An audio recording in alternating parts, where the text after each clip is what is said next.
তোমরা স্ক্রিন দেখতে পাচ্ছ?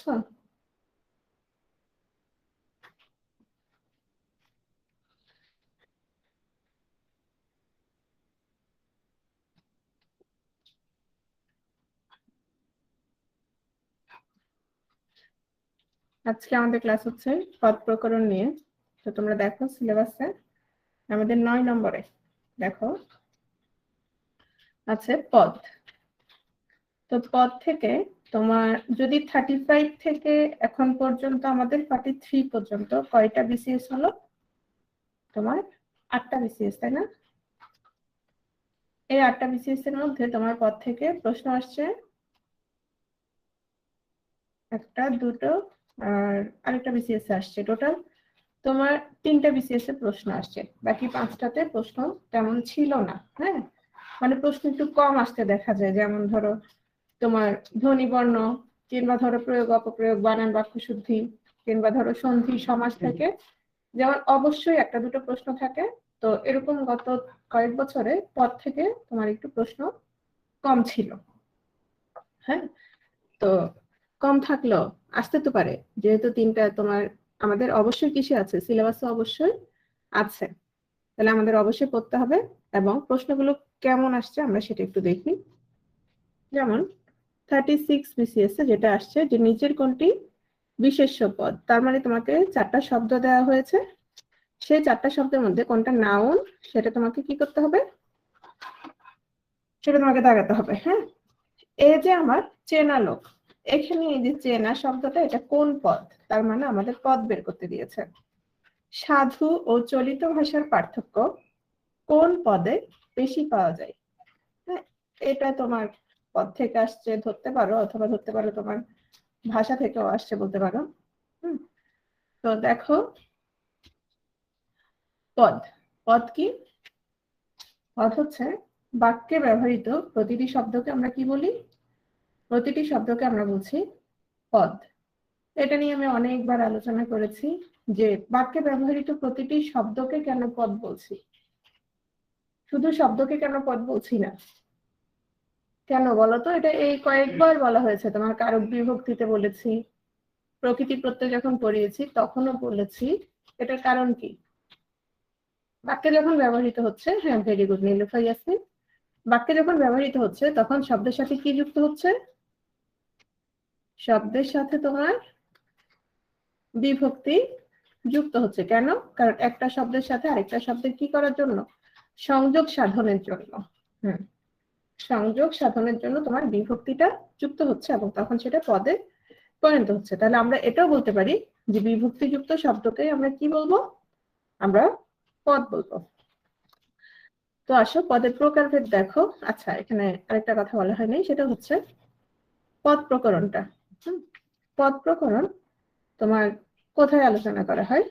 পদ প্রকরণ হচ্ছে তোমার পদ এবং পদ প্রকরণ এ দুটো হচ্ছে তোমার শব্দতত্ত্বে আলোচনা করা হয়। শব্দতত্ত্বের আরেকটা নাম কি? শব্দতত্ত্ব বা রূপতত্ত্বে, তাই না?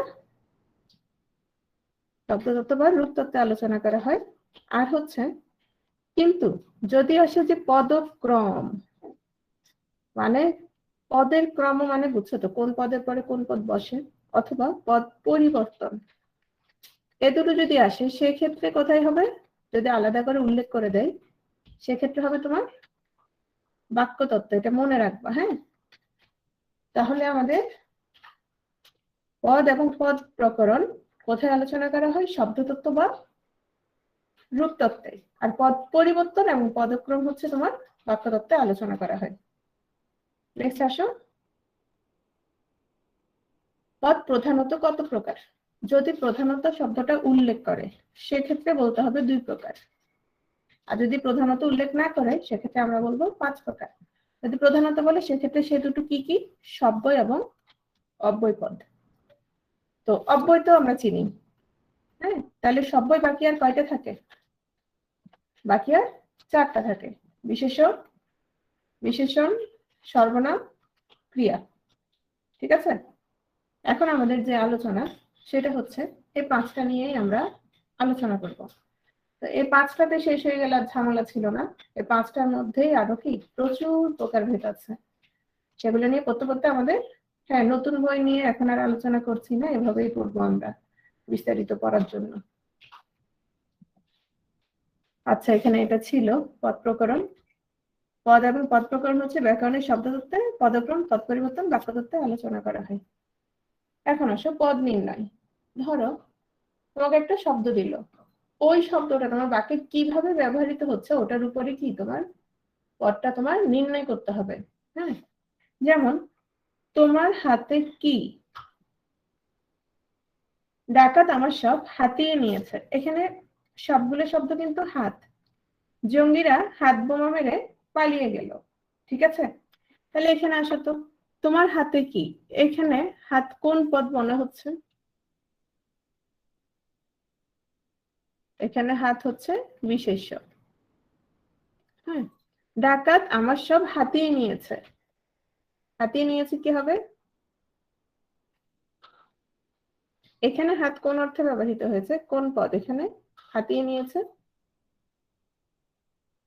এখানে হচ্ছে ক্রিয়া। হাতিয়ে নিয়েছে মানে বুঝে নাই, কেড়ে নিয়েছে আর কি, এখানে হচ্ছে ক্রিয়া। জঙ্গিরা হাত বোমা মেরে পালিয়ে গেল, তাহলে এখানে হাত কি কি অর্থে ব্যবহৃত হয়েছে বলতো? এখানে হচ্ছে বিশেষণ। কেন? বোমাটা কেমন ছিল? এটা কি হাত বোমা ছিল, নাকি বোমার আরো অনেক প্রকারভেদ আছে না, কেমন টাইম বোমা বা অন্য কোনো বোমা? তাহলে এটা বোমাটা কেমন ছিল সেটা বুঝাচ্ছে। তাহলে এটা হচ্ছে তোমার কি বিশেষণ, এটা হচ্ছে বিশেষণ। তাহলে কোন একটা শব্দ আমাদের বাক্যে কিভাবে ব্যবহৃত হচ্ছে সেটা দেখে আমরা কি নির্ণয় করব? সেটা দেখে আমরা পদ নির্ণয় করব। ঠিক আছে, তাহলে দেখো প্রথমে আমরা আসছি বিশেষ্য পদ। খুব সহজ, একেবারে ছোটবেলার পড়াশোনা। তো বিশেষ্য পদ কি? কোনো কিছুর নামকে আমরা কি বলবো? কোনো কিছুর নামই হচ্ছে তোমার বিশেষ্য। যেমন তৌফিক-আল নোমান, এটা কি হবে?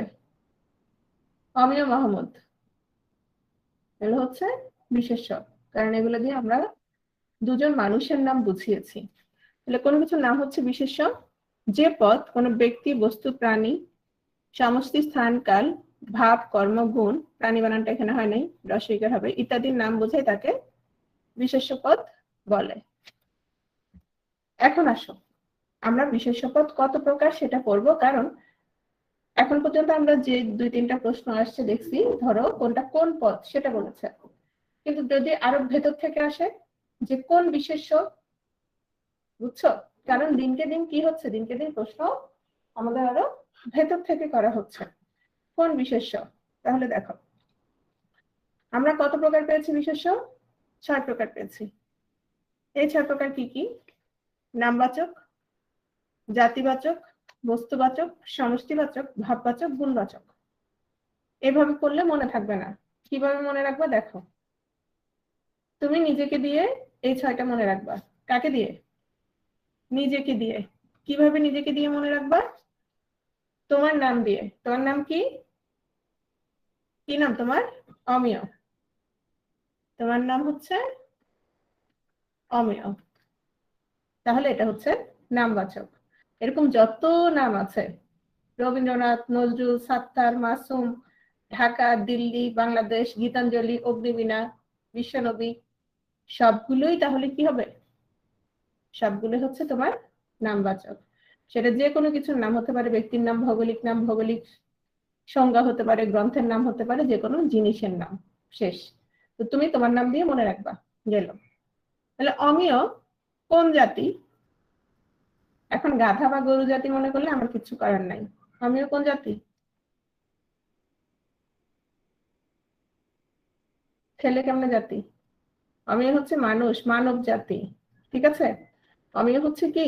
মানুষ, তার মানে সে মানব জাতি। তাহলে দেখো, তাহলে আমরা কি মনে রাখবো? জাতিবাচক বিশেষ্য মানুষ, মানুষ দিয়ে মনে রাখবো। তাহলে অমিয় হচ্ছে মানুষ।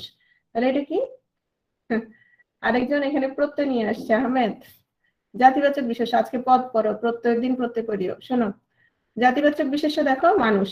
তাহলে দেখো তো, তোমার যে পদ দ্বারা সাধারণ বা সামগ্রিকভাবে কোন একটা শ্রেণীকে বোঝাবে সেটা হচ্ছে তোমার জাতিবাচক বিশেষ্য। যেমন ধরো মানুষ, পাখি, গাছ, পর্বত, পাহাড়, সমুদ্র, কবি, মাছ, ফুল, দেশ বিদেশ, নবী, বিশ্ববিদ্যালয়, এগুলো সবগুলো কি? এগুলো জাতিবাচক। এখন আসো, আমি বললাম তোমার পাখি, পাখি কি জাতিবাচক না সংজ্ঞাবাচক বলো তো, বা নামবাচক? পাখি জাতিবাচক, কিন্তু আমি যদি বলি দোয়েল, যদি বলি দোয়েল, তখন কি হবে? তখন হচ্ছে নাম বা সংজ্ঞাবাচক। ঠিক একইভাবে আমি মানুষ বললে তখন জাতিবাচক, কিন্তু অমিয় বললে তখন হচ্ছে নামবাচক বা সংজ্ঞাবাচক। বুঝছো কিনা? ঠিক আছে, নেক্সট আসো, বস্তুবাচক বা দ্রব্যবাচক বিশেষ্য। তো অমিয় এখন যে ক্লাস করছে, কি দিয়ে ক্লাস করছে বলো তো? অমিয়র হাতে এখন কি আছে?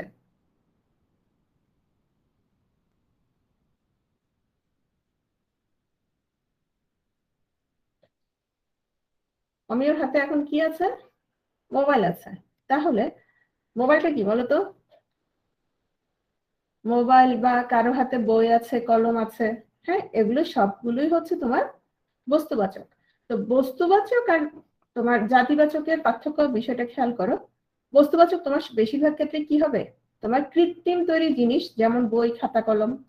তারপর প্রাকৃতিক তৈরি, যেমন যেগুলো পরিমাণযোগ্য, যেমন ধরো তেল, পানি, মাটি, লবণ, এগুলো কি হবে? পানি, মাটি, লবণ, চাল, ডাল, চিনি, এগুলো কি হবে? এগুলো সবগুলি হচ্ছে তোমার বস্তুবাচক। ঠিক আছে, সমষ্টিবাচক আসো। এই যে তোমাদের একটা ক্লাস, শ্রেণী, এখানে সবাই মিলে একসাথে কি হচ্ছে? একসাথে একত্র হয়েছে। কোন একটা সভা, কোন একটা জনতা, একটা পরিবার, একটা সমিতি, মিছিল, পঞ্চায়েত, এগুলো সবগুলো কি হবে? এগুলো হচ্ছে সমষ্টিবাচক। তাহলে যে সকল পদ দ্বারা তোমার কোনো দল বা গোষ্ঠীকে বুঝাবে, সমষ্টি বুঝাবে, সেটাই হচ্ছে তোমার কি? সমষ্টিবাচক বিশেষ্য। তাহলে আমি যদি বলি সভা, তারপর শ্রেণী, এগুলো কি হচ্ছে? এগুলো সমষ্টিবাচক বিশেষ্য। তাহলে নেক্সট আসো, এই যে তোমার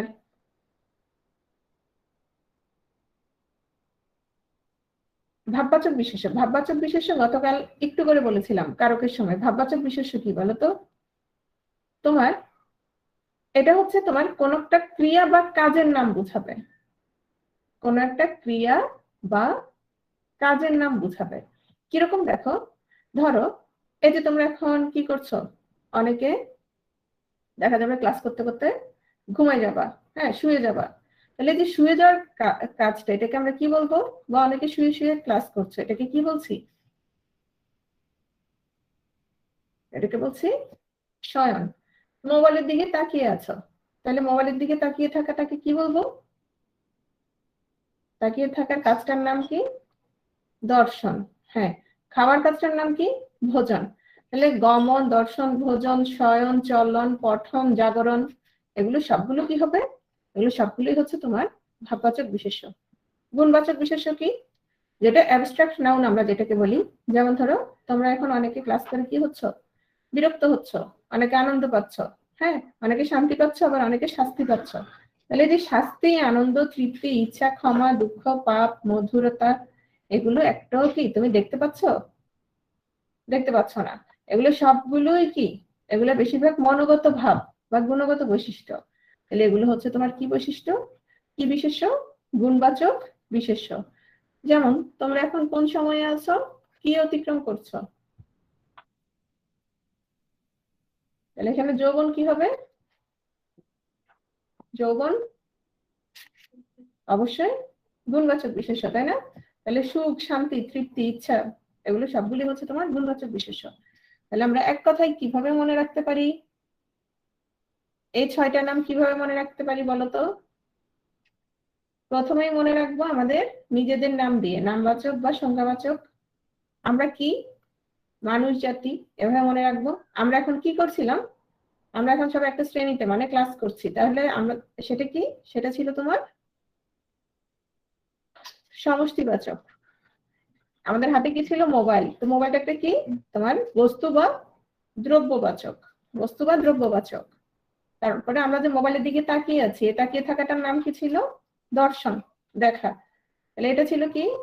ভাববাচক। নেক্সট হচ্ছে গুণবাচক। ক্লাস করতে করতে যে আমরা বিরক্ত হচ্ছে, এটা কি বা আনন্দ পাচ্ছে, এটা হচ্ছে গুণবাচক। এই 6টা মনে থাকবে কিনা? এই 6টা হচ্ছে তোমার কি বিশেষ্য। নেক্সট আসো বিশেষণ। বিশেষণটা একটু লম্বা, বিশেষ্যটা সহজে শেষ হয়ে গেছে, ঠিক আছে? তাহলে দেখো,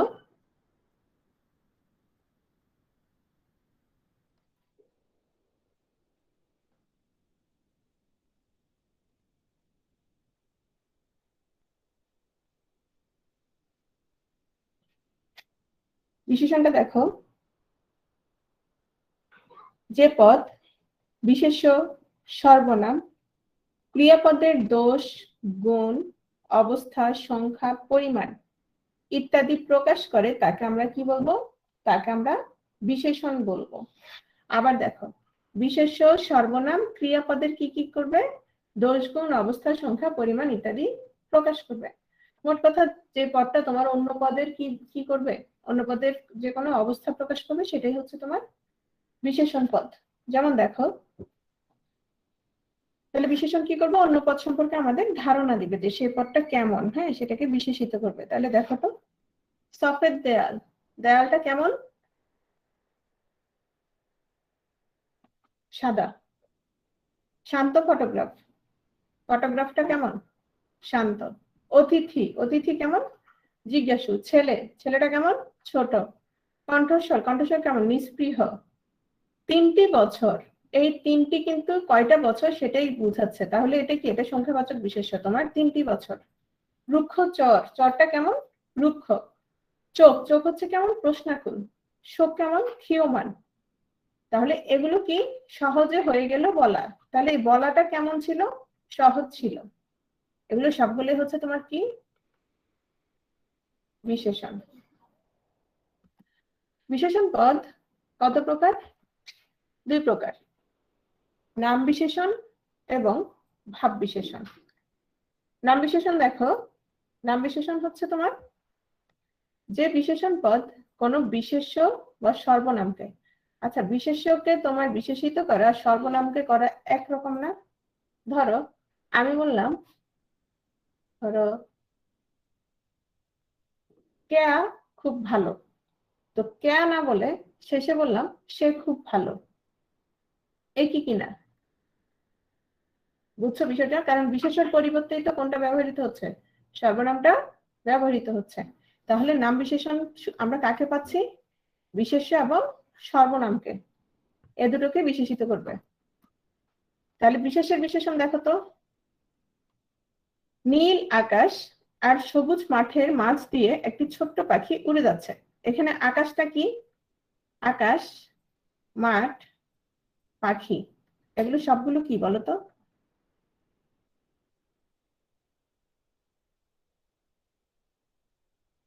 এগুলো সবগুলো হচ্ছে তোমার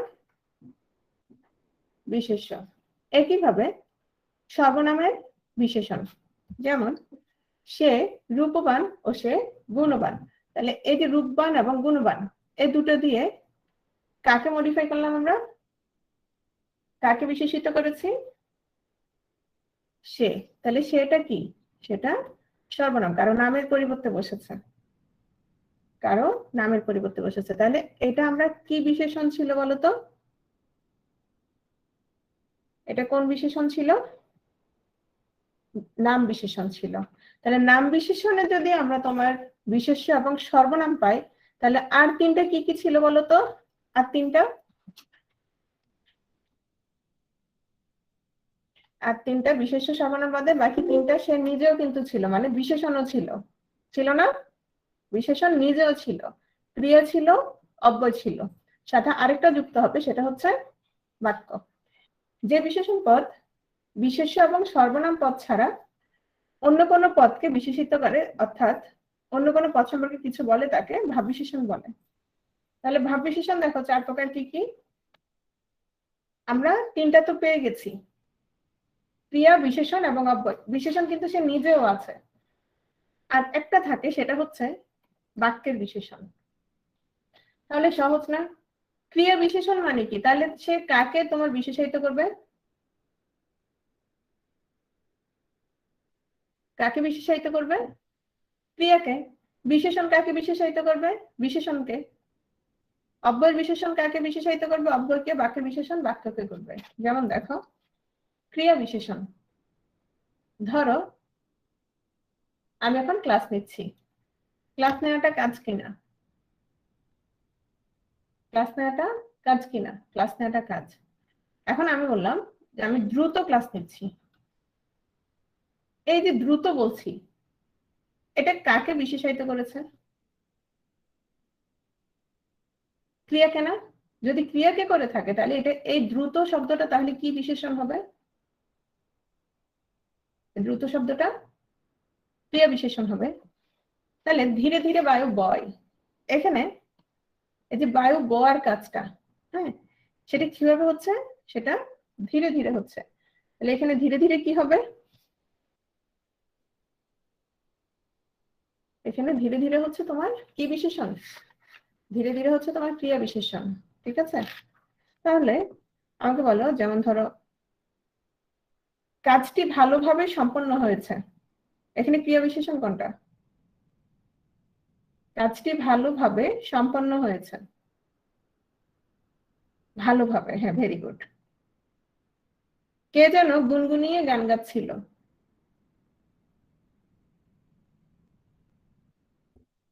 গান গাওয়ার কাজটা কেমন ছিল? গুনগুনিয়ে ছিল। হ্যাঁ, এটা আসলে আর তোমরা পারবা। এরপর আমরা চলে আসছি বিশেষণের বিশেষণ।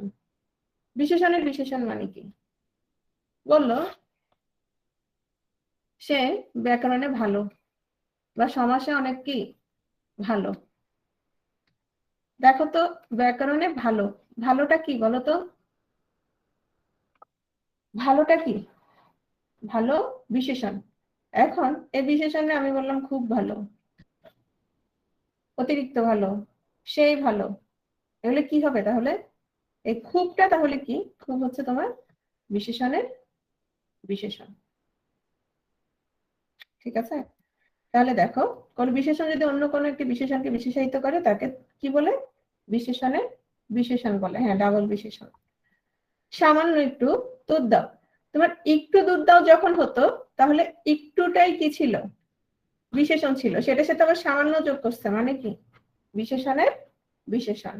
খুবই সহজ, তাই না? তাহলে বললাম তোমার,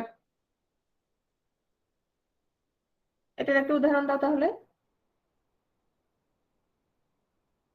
এটার উদাহরণ তো অনেক কিছু হয়, তাই না? সে খুব দুর্বল, কেবলমাত্র এটা হবে না, একসাথে কেবলমাত্র না। ধরো সে দুর্বল, হ্যাঁ, তাহলে আবার সেই দুর্বলের সাথে আবার কি যোগ করলাম? খুব দুর্বল। বুঝতে পারছো? তাহলে দেখো, অব্যয়ের বিশেষণ। অব্যয় পদ বা অব্যয় পদের অর্থকে কি করবে? বিশেষায়িত করবে। কিরকম? যেমন ধরো আমি বললাম যে তুমি তো প্রায় পাগলের মতো দৌড়াচ্ছ। খেয়াল করো, তুমি তো প্রায় পাগলের মতো দৌড়াচ্ছ। এখানে অব্যয় কোনটা বলো তো?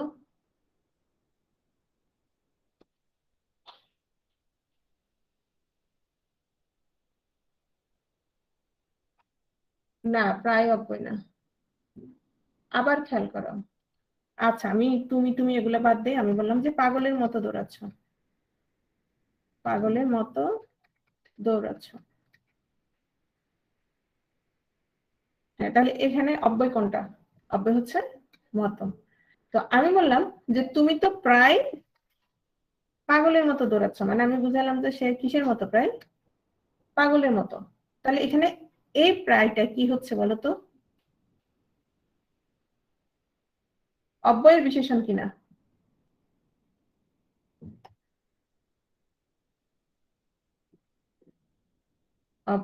অব্যয়ের বিশেষণ। তাহলে অব্যয় পদ বা অব্যয় পদের অর্থকে যদি বিশেষায়িত করে সেটা হচ্ছে তোমার অব্যয়ের বিশেষণ। যেমন ধিক্কারে, হ্যাঁ, শতধিক নির্লজ্জ যেজন। এই বাক্যে আগে অব্যয়টা চিহ্নিত করো তো। অব্যয় কোনটা?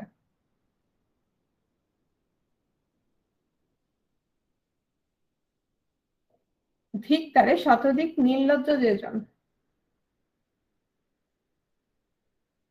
হয় নাই?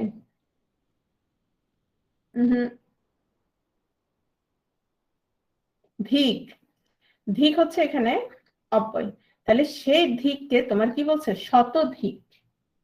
বুঝতে পারছো? মানে ধিক, ঠিক আছে, সেটাকে আবার সংখ্যা নির্দেশ করে দিচ্ছে, মানে হচ্ছে শতপদটা দিয়ে কি করছে, মানে শতধিক। ঠিক আছে, আচ্ছা অব্যয় একটু পরে আসবে। তো দেখো, তাহলে এটা হচ্ছে তোমার অব্যয়ের বিশেষণ। বাক্যের বিশেষণ কি হবে? পুরো বাক্যটাকেই কি করবে, পুরো বাক্যটাকেই সে কি করবে, বিশেষায়িত করবে। কিরকম বললাম, আমি বললাম যে দেশ, আজকে দেশ তো রসাতলে গেছে, শুধু বললাম দেশ কিসে গেছে, দেশ রসাতলে গেছে। হ্যাঁ, অথবা ছেলেটা রসাতলে গেছে, অথবা ছেলেটা ফ্রান্সে গেছে, ফ্রান্সে গেছে। হ্যাঁ, তাহলে আমি বললাম যে দুর্ভাগ্যক্রমে কি হলো, দুর্ভাগ্যক্রমে দেশ রসাতলে গেছে। অথবা বললাম সৌভাগ্যক্রমে সে কোথায় চলে গেছে, ফ্রান্সে চলে গেছে। তাহলে এই পুরো বাক্যটাকে দুর্ভাগ্যক্রমে, সৌভাগ্যক্রমে, হ্যাঁ, এগুলো দিয়ে কি করা হয়েছে, এগুলো দিয়ে তোমার বিশেষায়িত করা হয়েছে। তাহলে কোনো পদকে বিশেষায়িত করে নাই, সে কাকে করেছে, পুরো বাক্যটাকে করেছে। তো পুরো বাক্যটাকে যখন সে বিশেষায়িত করেছে, সেই তাহলে এই দুর্ভাগ্যক্রমে, সৌভাগ্যক্রমে, এগুলোকে আমরা কি বলবো, এগুলোকে আমরা বলবো বাক্যের বিশেষণ। যদি বলি যে ঘটনাচক্রে তারা চোর সন্দেহে জেলে গেছে, তাহলে এখানে কোনটা হবে, ঘটনাচক্রে তারা চোর সন্দেহে জেলে গিয়েছে, এখানে হচ্ছে ঘটনাচক্রে। Very good. তাহলে আজ আমাদের কঠিন পরিশ্রমের প্রয়োজন, তোমাদের আজ তোমাদের কঠিন পরিশ্রমের প্রয়োজন, এটা আমি বললাম বাস্তবিকই আজ তোমাদের কঠিন পরিশ্রমের প্রয়োজন। তাহলে এই বাস্তবিকই দিয়ে কি করছি, পুরো বাক্যটাকে বিশেষায়িত করছি। নির্ধারক বিশেষণ দেখো, দ্বিরুক্ত শব্দ তো বুঝো, দ্বিরুক্ত মানে কয়বার উক্ত, দ্বি মানে কি, দ্বি মানে দুই, আর উক্ত মানে কি, দুইবার উক্ত বা দুইবার বলা হয়েছে এমন। তাহলে দ্বিরুক্ত শব্দ ব্যবহার করে যখন একের বেশি কোনো কিছুকে বোঝানো হয়, সেটাকে আমরা বলবো নির্ধারক বিশেষণ। যেমন রাশি রাশি ভাড়া ভাড়া ধান, এখন রাশি রাশি ভাড়া মানে কি, তুমি অল্প একটু এক মুঠা ধান ভাবতেছো নাকি অনেক বেশি, অবশ্যই অনেক বেশি। তো এখানে রাশি রাশি ভাড়া ভাড়া হচ্ছে তোমার কি, নির্ধারক বিশেষণ। একইভাবে লাল লাল, মানে আমি যদি বলি লাল কৃষ্ণচূড়া, মানে এটাকে বেশি মনে হবে না, কিন্তু আমি যদি বলি লাল লাল কৃষ্ণচূড়ার গাছ ভরে আছে, সেক্ষেত্রে এটা হচ্ছে কি, নির্ধারক বিশেষণ। বিশেষণের অতিশয়ন, বিশেষণের অতিশয়ন কি বুঝছো, খেয়াল করো। বিশেষণের অতিশয়ন, এখন তো ঝগড়া লেগে যাবে ছেলেরা, কে বলবে জয়া সুন্দর, কে বলবে মিথিলা সুন্দর। তুলনা, বিশেষণের অতিশয়ন হচ্ছে তোমার কি, তুলনা। যখন তোমার দুই বা ততোধিক বিশেষ্য পদের মধ্যে তুমি কি করবা, দোষ গুণ অবস্থা পরিমাণের তুলনা নিয়ে আসবা, হ্যাঁ, তখন সেটা হচ্ছে তোমার বিশেষণের অতিশয়ন। যেমন আমি বললাম তোমার মিথিলা সুন্দর, আরেকজন বললো না, কে সুন্দর, জয়া আরো বেশি সুন্দর, এই যে আরো বেশি বলছে, আরেকজন বলছে না, জয়া সবচেয়ে বেশি সুন্দর।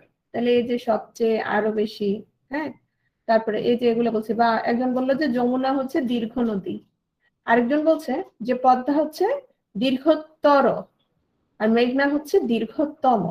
তাহলে দীর্ঘ, দীর্ঘতর, দীর্ঘতম, এগুলো দিয়ে আমরা কি করেছি মূলত, এগুলো দিয়ে আমরা মূলত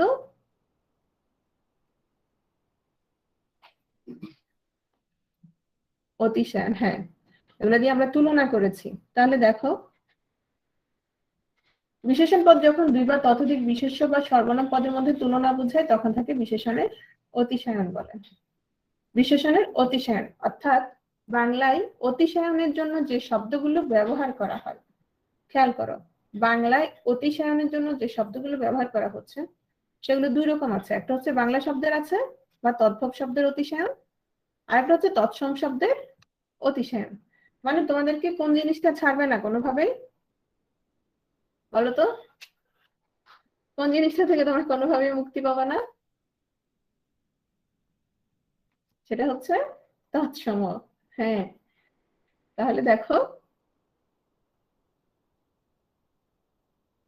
তদ্ভব বলে তো সমস্যা ছিল না, তদ্ভব তো বাংলাই এখন, তাই না, খাঁটি বাংলা। তাহলে দেখো, আমরা প্রথমে যেটা করবো, বাংলাগুলো যেহেতু আগে পড়ে ফেলবো, বাংলাগুলো কি কি দেখো। বাংলা শব্দের বা তদ্ভব শব্দের অতিশায়ন কি কি দেখো। বাংলা শব্দের অতিশায়ন কি কি?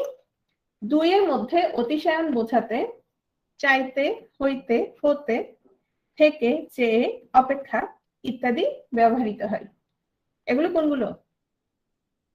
তাহলে যদি তোমার আসে যে চাইতে কি, এটা হচ্ছে তদ্ভব শব্দের বা বাংলা শব্দের কি অতিশায়ন। চাইতে, হইতে, হতে, থেকে, চেয়ে, অপেক্ষা। তাহলে দেখো এবার আসো, যেমন গরুর থেকে ঘোড়ার দাম বেশি, থেকে বাঘের চেয়ে সিংহ বলবান। আচ্ছা, এটা কতজনের মধ্যে, কতজনের মধ্যে? দুইয়ের মধ্যে। এবার আমরা দেখব বাংলা শব্দই দেখব কতজনের মধ্যে, অনেকের মধ্যে। তো অনেকের মধ্যে কি কি দেখো, তোমাদের মধ্যে করিম সবচেয়ে বুদ্ধিমান, কি কি? করিম সবচেয়ে বুদ্ধিমান। তারপর হচ্ছে তোমার সবচেয়ে, সব থেকে, সর্বাপেক্ষা, তারপর হচ্ছে সর্বাধিক। হ্যাঁ, এই যে সবচাইতে, সব থেকে, সবচেয়ে, সর্বাধিক, এগুলো তাহলে কি হচ্ছে? এগুলো হচ্ছে তোমার বাংলা শব্দের বা তদ্ভব শব্দের অতিশায়ন। ঠিক আছে, নেক্সট আসো, যদি দুইয়ের মধ্যে অতিশায়নে জোর দিতে যাও, সেক্ষেত্রে মূল বিশেষণের আগে অনেক, অধিক, বেশি, অল্প, কম, অধিকতর ইত্যাদি শব্দ যোগ করতে হয়। পদ্ম ফুল গোলাপের চাইতে, এখানে চাইতে তো আছে, দুইয়ের মধ্যে তো ছিল চাইতে, তাই না, আমরা পড়েছি না? আবার সাথে কি যোগ করেছে? বেশি। ঘিয়ের চেয়ে, চাইতে, এগুলোর সাথে আবার কি যোগ করছে? অনেক, বেশি, অল্প, কম, এগুলো যোগ করছে। আচ্ছা, তাহলে আমরা মূলত বাংলায় কি কি পেলাম বলতো? দুইয়ের ক্ষেত্রে আমরা কি পেলাম? দুইয়ের ক্ষেত্রে আমরা পেয়েছি চাইতে, চেয়ে, হইতে, হতে, অপেক্ষা, থেকে, এগুলো সহজ। আর বহুর মধ্যে আমরা কি পেয়েছি? ওই যে একই জিনিস, চেয়ে, হইতের মধ্যে তোমার কি হবে? সব চাইতে, সবচেয়ে, শুধু কি যুক্ত হবে? সবটা যুক্ত হচ্ছে, বুঝছো? এখন আসো, তৎসম শব্দটা দেখো। তৎসম শব্দের দুইয়ের মধ্যে যখন বুঝাবে, তখন কি যুক্ত হচ্ছে? তর। তখন কি যুক্ত হচ্ছে? তর। বহুর মধ্যে যখন বুঝাই, তখন কি যুক্ত হচ্ছে? তম। যেমন ধরো, বলা হচ্ছে কি, গুরু গুরুতর, যখন দুইয়ের মধ্যে ব্যাপারটা গুরুতর। হ্যাঁ, আর যখন বহুর মধ্যে তুলনা করা হচ্ছে, তখন কি হচ্ছে? গুরুতম। তো প্রশ্ন, এই প্রশ্নটা আসে অনেক জায়গায়। তোমার বিসিএস একটু কম প্রশ্ন আসলো, তোমার কিন্তু অন্যান্য সরকারি চাকরির পরীক্ষায় আসে। কিরকম? যে তৎসম শব্দের অতিশায়নে দুইয়ের মধ্যে তুলনা বোঝাতে কোন বিশেষণটি যুক্ত হয়? তাহলে কোন বিশেষণটা ব্যবহৃত হয়? দুইয়ের মধ্যে তর, আর বহুর মধ্যে তম। তাহলে এই তরতম হচ্ছে তোমার কি বিশেষণের অতিশায়ন, কোন শব্দের? তৎসম শব্দের। তাহলে তো আমরা তো তৎসমটা সহজেই মনে রাখতে পারি, তাই না? তারপর আসো, বহুর মধ্যে তুলনা বুঝালে বিশেষণের শেষে ইষ্ট প্রত্যয় যুক্ত হয়। কোন প্রত্যয়? ইষ্ট প্রত্যয়। কিরকম? লঘু লঘিয়ান কনিষ্ঠ লঘিষ্ঠ, অল্প কনিয়ান কনিষ্ঠ, বৃদ্ধ জিয়ান জ্যেষ্ঠ, শ্রেয় শ্রেয়ান শ্রেষ্ঠ। তবে বাংলায় এগুলোর তেমন কি নাই।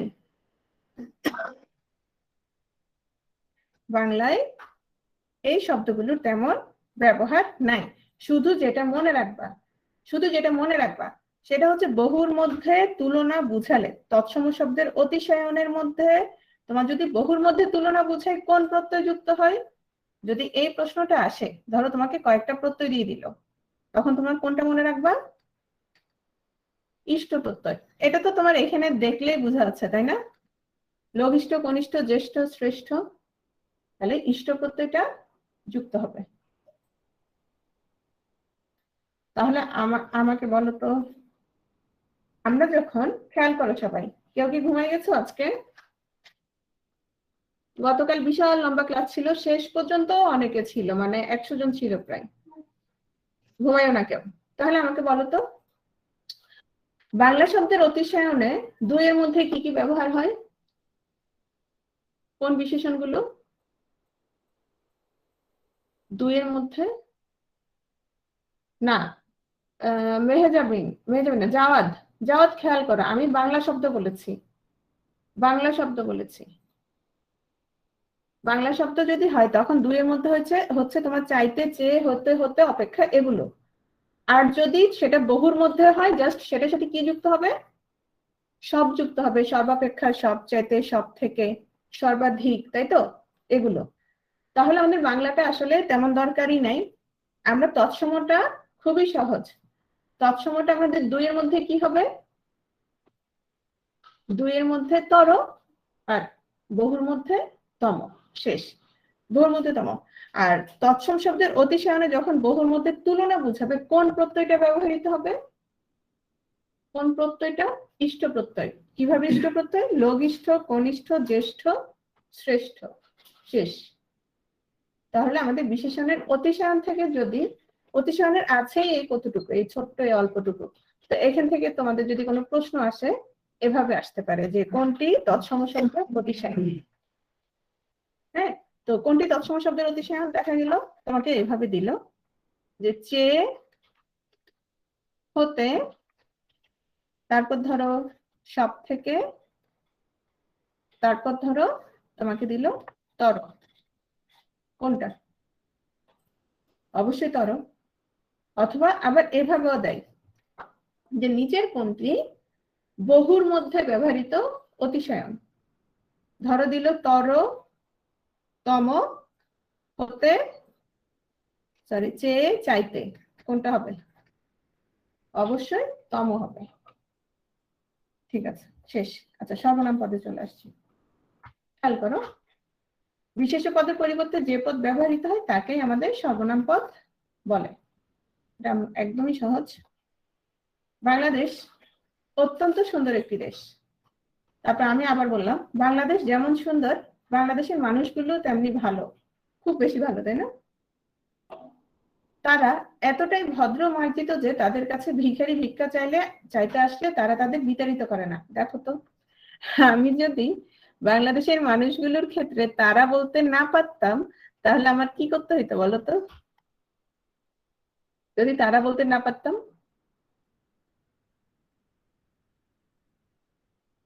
মানে বাংলাদেশের সবার নাম আমার কি করতে হতো? লিখতে হতো। বুঝো নাই? সবার নাম লিখতে হতো যদি তারা বলতে না পারতাম, তাই না? তো আর একটা নাম আমি যদি বারবার বলতে থাকি, সেটাও কি আসবে না? ভালো আসবে না। তো যেটা হচ্ছে, তোমার বিশেষের পরিবর্তে আমরা কি ব্যবহার করতে পারি? সর্বনাম ব্যবহার করতে পারি। সর্বনাম পদ কত প্রকার? 10 ভাগে ভাগ করা যাবে সর্বনাম পদকে। আমরা 10টা কোথায় পেয়েছিলাম? আর কোথাও কি পেয়েছিলাম? বিশেষ্য কয়টা পেয়েছিলাম?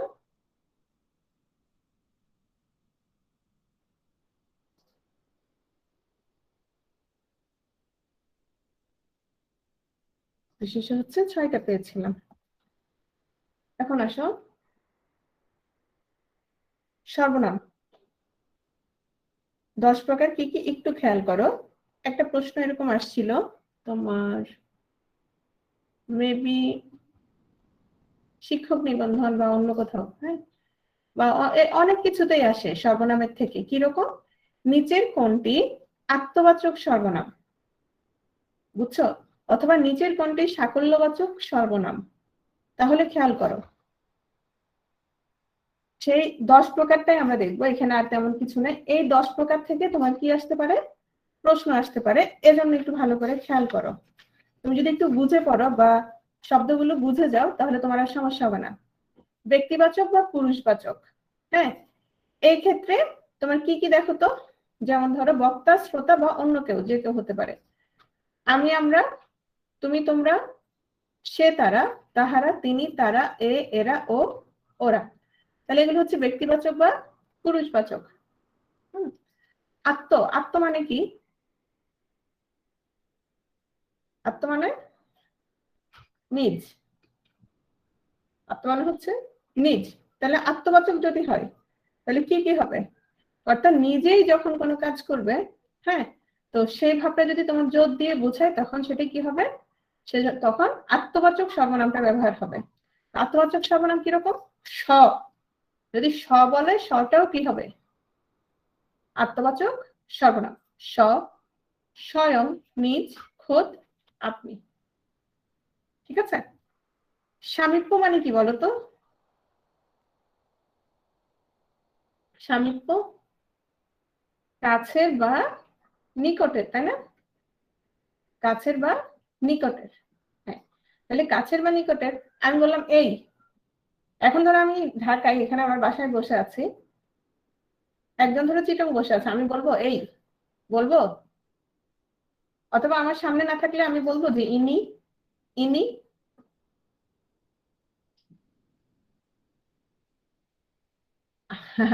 আচ্ছা, নিহাল বুঝে নাই। আপনি মানে এখানে নিজকে বুঝাইছে, বুঝে নাই। আপনি মানে এখানে আরেকজনকে সম্বোধন করে যে আপনি এটা করেন, সেই আপনি না, বুঝে নাই, বলে না আপনা আপনি। নিহাল, বুঝতে পারছো বিষয়টা? হ্যাঁ, এই যে আপনি বাছলেন বাপের নাম, তাহলে আপনি মানে কি এখানে আরেকজনের কথা বুঝেছে? সেটা না। তাহলে দেখো সামীপ্যবাচক এ, এই, এরা, ইহারা, ইনি। ঠিক আছে? দূরত্ববাচক, তাহলে ওই, ওই দেখা যায় তাল গাছ। তাহলে তাল গাছ যদি একদম গায়ের লগে থাকতো বা একদম পাশে থাকতো নিশ্চয়ই ওই বলতো না, কি বলতো?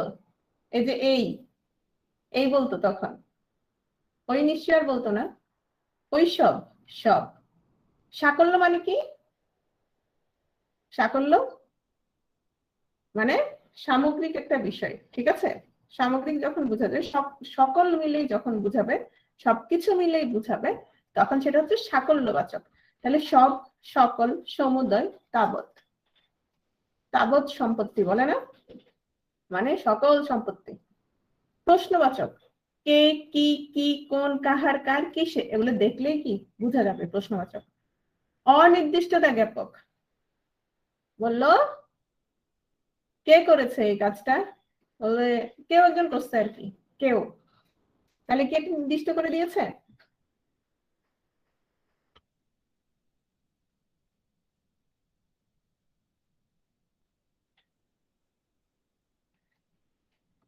জান্নাতুল বাকি।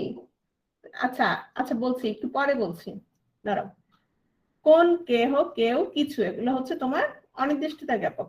ব্যতিহারিক কি বলতো? আমরা কিন্তু গতকাল কি পড়েছিলাম বলতো? কি বহুব্রীহি পড়েছিলাম?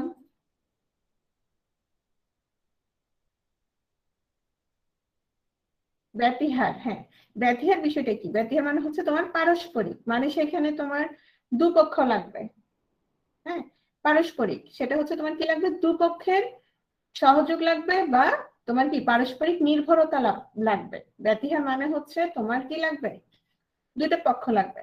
তাহলে দেখো আপনা আপনি, নিজে নিজে, তারপর হচ্ছে তোমার আপোষে, অথবা ধরো পরস্পর। পরস্পর শব্দটাও কি হবে? ব্যতিহারিক সর্বনাম। বুঝতে পারছো বিষয়টা?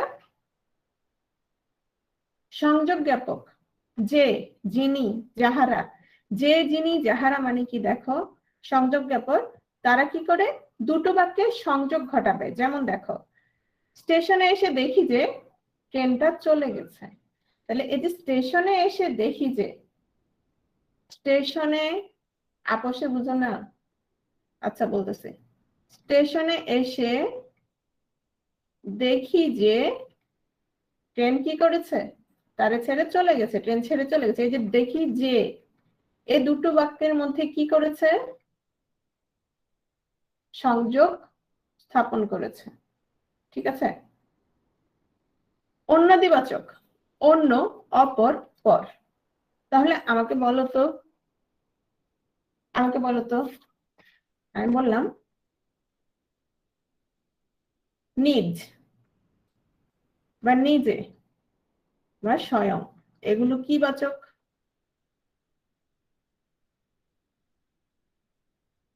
এগুলো হচ্ছে আত্মবাচক। আমি বললাম এই, এই,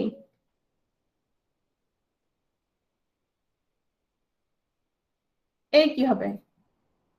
এই কি তোমার দূরত্ব না সামীপ্য? সামীপ্য। যদি ওই বলি, ওই, ওই হচ্ছে দূরত্ব। যদি বলি তোমার সকল, সকল, একদম সহজ, সকল হচ্ছে তোমার সাকল্যবাচক। তাহলে আশা করি তোমরা, যদি বলি কেউ, কেউ কোন ধরনের সর্বনাম? এখানে তোমাদের আরো সুবিধা হবে, এখানে তো আমি নামগুলো বলছি না, তোমাদের যখন 4টা নাম থাকবে তখন তোমরা দেখলেই কি বুঝে যাবা, তাই না? কেউ হচ্ছে তোমার অনির্দিষ্টতা জ্ঞাপক, কেউ হচ্ছে তোমার অনির্দিষ্টতা জ্ঞাপক। ওকে। সাপেক্ষ সর্বনাম, সাপেক্ষ সর্বনাম কি দেখো, কখনো কখনো পরস্পর সম্পর্কযুক্ত একাধিক সর্বনাম পদ একই সঙ্গে ব্যবহৃত হয়ে দুটি বাক্যের সংযোগ সাধন করে। কিরকম দেখো, যত চাও তত লও, এখানে যত এবং তত এ দুটো কি, কি সর্বনাম? এ দুটো হচ্ছে সাপেক্ষ সর্বনাম। কি বলছে, কখনো কখনো পরস্পর সম্পর্কযুক্ত একাধিক সর্বনাম পদ একই সঙ্গে ব্যবহৃত হয়ে দুটি বাক্যের কি করে, সংযোগ সাধন করে। যত চেষ্টা করবে, যত চেষ্টা করবে ততই সাফল্যের সম্ভাবনা। যত তত, যত তত, ঠিক আছে? এগুলো হচ্ছে সাপেক্ষ সর্বনাম। সর্বনামের পুরুষ, সর্বনামের পুরুষ কিচ্ছু না। সর্বনামের পুরুষ হচ্ছে আমরা যেটা পার্সন বলি, মানে হচ্ছে তোমার কি কি, উত্তম পুরুষ, মধ্যম পুরুষ, নাম পুরুষ। বিশেষ্য, সর্বনাম এবং ক্রিয়াপদে পুরুষ ভেদে ভিন্ন রূপ দেখা যায়। বিশেষণ এবং অব্যয় পদের কোনো পুরুষ ভেদ নাই। আচ্ছা, এটা কে ব্যাখ্যা করতে পারবে বলো তো, এটা কেন এরকম বলছে? মনে হচ্ছে যেন কি কঠিন। আসলে বিষয়টা কি বলো তো, এটা বিষয়টা হচ্ছে, দেখো বলছে বিশেষ্য, সর্বনাম এবং ক্রিয়াপদের পুরুষ ভেদে ভিন্ন রূপ দেখা যায়। কিরকম? যেমন ধরো, আমি বললাম, ধরো আমি, আমি কোন পুরুষ আগে সেটা বলো তো, আমি কোন পুরুষ? আমি হচ্ছে উত্তম পুরুষ। ওকে। মধ্যম পুরুষ কোনটা? মধ্যম হচ্ছে তুমি। আর হচ্ছে নাম পুরুষ কোনটা? সে, তারা, তাহারা, যারা আমার সামনে নাই। এখন কি বলছে, ধরো বললাম যে সে, সে করে, হ্যাঁ, সে করে। এখন কি আমি করে হবে? আমি করে হবে না। তাহলে সর্বনামের ক্ষেত্রে কি হচ্ছে, রূপভেদ হচ্ছে কিনা বলো তো? সর্বনামের ক্ষেত্রে রূপভেদ হচ্ছে, তাই না? তাহলে এখানে কি হবে, আমি করি হবে। কিন্তু দেখো তো, আমি বললাম যে সে ভালো, ভালোটা এখানে কি বলতো, ভালোটা এখানে কি, ভালো বিশেষণ, তাই না? এখন দেখো তো, আমি ভালো, সে ভালো, তারা ভালো, সবাই ভালো, কোনো পার্থক্য হচ্ছে? তুমি ভালো, ক্রিয়াপদের ক্ষেত্রে কোনো পার্থক্য হচ্ছে কিনা? কোনো পার্থক্য হচ্ছে না। সরি, বিশেষণের ক্ষেত্রে কোনো কি হচ্ছে না, কোনো পার্থক্য হচ্ছে না। কিন্তু ক্রিয়াপদের ক্ষেত্রেও কি হয়, পার্থক্যটা হয়, চেঞ্জটা হয়। কিরকম? ধরো আমি করছি, তিনি করছি হবে? হবে না। কি হবে? তিনি করছেন, ঠিক আছে না?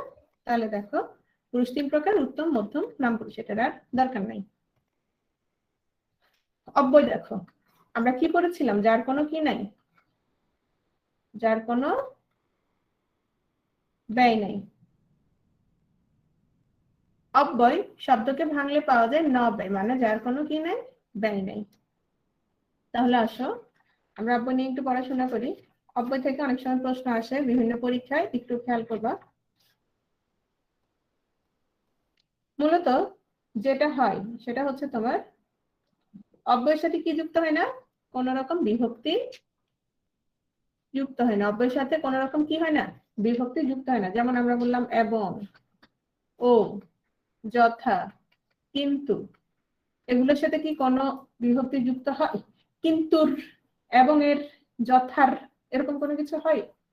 এরকম কোনো কিছু হয় না। তাহলে দেখো, তারপর এগুলোর কোনো একবচন বহুবচন হয়? একবচন বহুবচন হয় না।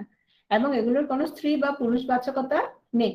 এজন্যই মূলত বলছে যে এগুলোর কোনো কি নেই, নবে, মানে হচ্ছে এগুলোর কোনো চেঞ্জ হয় না। তাহলে দেখো, যে পদের কোনো ব্যয় বা পরিবর্তন হয় না তাকে অব্যয় পদ বলে। বিভক্তি যুক্ত হয় না, পুরুষ বা বচন বা লিঙ্গ ভেদে পরিবর্তন হয় না। বাংলা ভাষায় 3 ধরনের অব্যয় শব্দ পাওয়া যায়। আহমেদ আছো? খেয়াল করো। আচ্ছা, আমি শুধু আহমেদকে ডাকি, বাকিরা হয়তো রাগ করতে পারে। বাকিরা আছো কিনা, না ঘুমাই গেছো? কি অবস্থা সবার? 9-10-এ পড়ছিল না সবাই পদ প্রকরণ? এরপর আর পড়া হয়েছিল?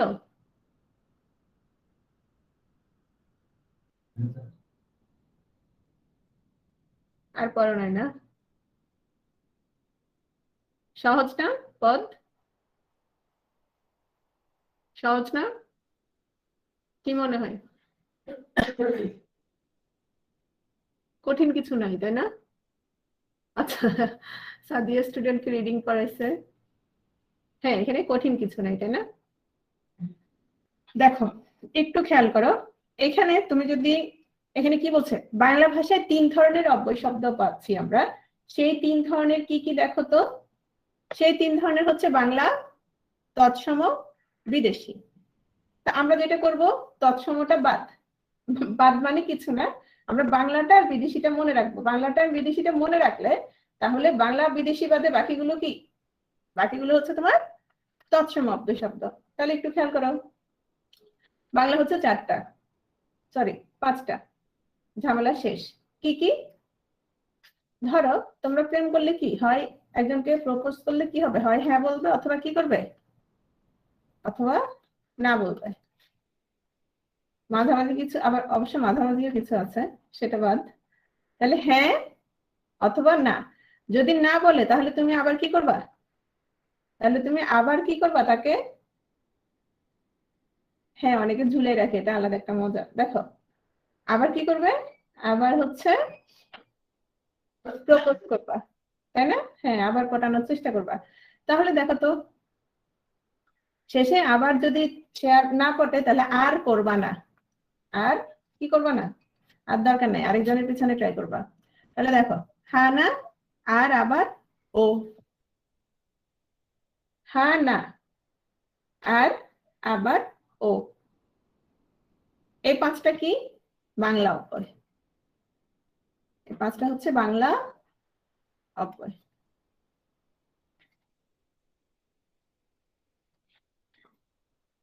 আর, আবার, ও, হ্যাঁ, না, নিচের কোনটি বাংলা শব্দের অব্যয়?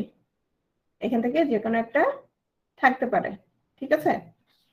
নেক্সট আসো, আমি তৎসম অব্যয় এখন পড়াচ্ছি না, বিদেশি অব্যয় পড়ছি। দেখো, আলবত, বহুত, খুব। তাহলে খুব শব্দটা বিদেশি। সাবাস, খাসা, মাইরি, মারহাবা।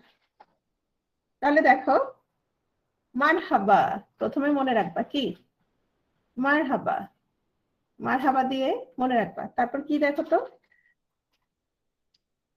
আশা, খুব, খাসা, মাইরি। আশা খুব, খাসা মাইরি, দেখো তো। মারহাবা, আশাতে কি কি বলো তো, আলবত, সাবাস, আলবত, সাবাস, খুব, খাসা, মাইরি।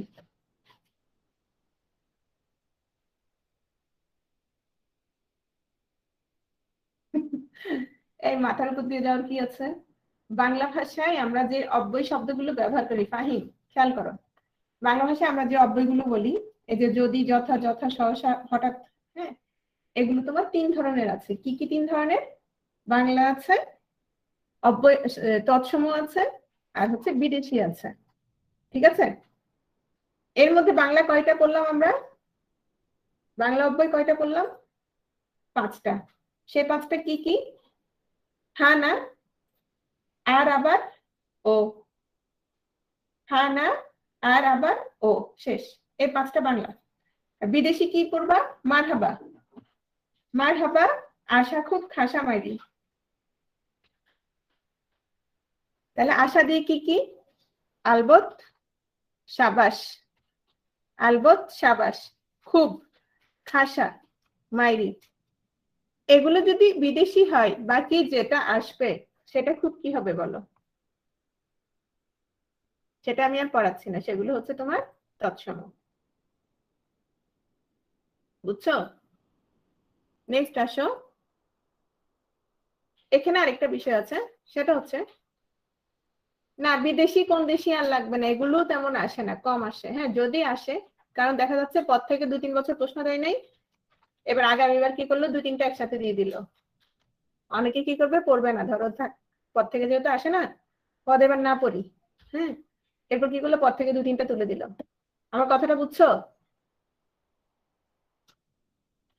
এসবই করে সাধারণত। যেমন ধরো কারক সিলেবাসে নেই, কিন্তু কারক থেকে একবার 3টাও প্রশ্ন আসছে। নেক্সট আসো। এবং, সুতরাং, এই দুটি শব্দ তৎসম। এগুলো কি? এবং সুতরাং আমরা কিন্তু বাংলায় পড়ি নাই। বাংলায় কোনটা কোনটা পড়ছিলাম বলো তো? বাংলায় আমরা পড়ছি আনা, ও, আর, আবার। তাহলে দেখো, এবং সুতরাং এ দুটো হচ্ছে অব্যয়, কিন্তু সরি, এ দুটো অব্যয় হচ্ছে তৎসম, কিন্তু তৎসমে এগুলোর ব্যবহারটা ভিন্ন ছিল। বাংলা শব্দে এগুলোর অর্থ চেঞ্জ হয়ে গেছে। কিরকম দেখো, সংস্কৃতে এবং মানে ছিল এমন, সুতরাং মানে ছিল অত্যন্ত বা অবশ্য। এখন আমরা বাংলায় এবং মানে কি বুঝি বলতো? বাংলায় এবং মানে কি বুঝি? অমিয় এবং আহমেদ। এবং না বলে আমরা কি বলতে পারি? ও বলতে পারি। ও বলতে পারি, মানে ও বুঝি। কিন্তু ইয়াতে কি ছিল? সংস্কৃত ছিল এমন। সুতরাং, সংস্কৃতে সুতরাং ছিল কি? অত্যন্ত বা অবশ্য, কিন্তু বাংলায় সুতরাং হচ্ছে অতএব। বুঝছো বিষয়? তাহলে যদি আসে যে এবং সুতরাং, এগুলো কোন ভাষার অব্যয় সেটা বলো আগে, অর্থটা বাদ দাও, অর্থ কি চেঞ্জ হয়েছে সেটা পরে। এবং সুতরাং এই দুটো হচ্ছে তৎসম। এবার মূলত চলে আসছি, অব্যয় 4 প্রকার। দেখো, অব্যয় পদ মূলত 4 প্রকার। সেই 4 প্রকার কি কি দেখো, সমুচ্চয়ী, অনন্যয়ী, অনুসর্গ, অনুকার। এখান থেকে অনুকার সবসময় উদাহরণে আসে, প্রশ্নে আসে। অনুকার, নিচের কোনটি অনুকার বা ধন্যাত্মক অব্যয়? এটা আহমেদ বলতেছে ব্যাকরণকে এত ভাগ কে করছে। দেখো, অব্যয় তাহলে কত প্রকার? মূলত 4 প্রকার।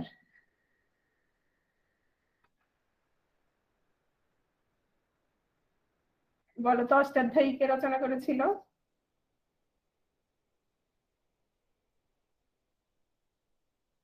অষ্টাধ্যায়ী পানিনি, মানে ওই ব্যাটার থেকে ধরে নিতে পারো ঝামেলাটা আস্তে আস্তে কি লাগছে। তাহলে এই 4 প্রকার আমরা একটু পড়ি। দেখো, সমুদ্রই অব্যয়, খেয়াল করো, আমরা শেষের দিকে কিন্তু, আর বেশি পড়া নাই, টেনশন করো না।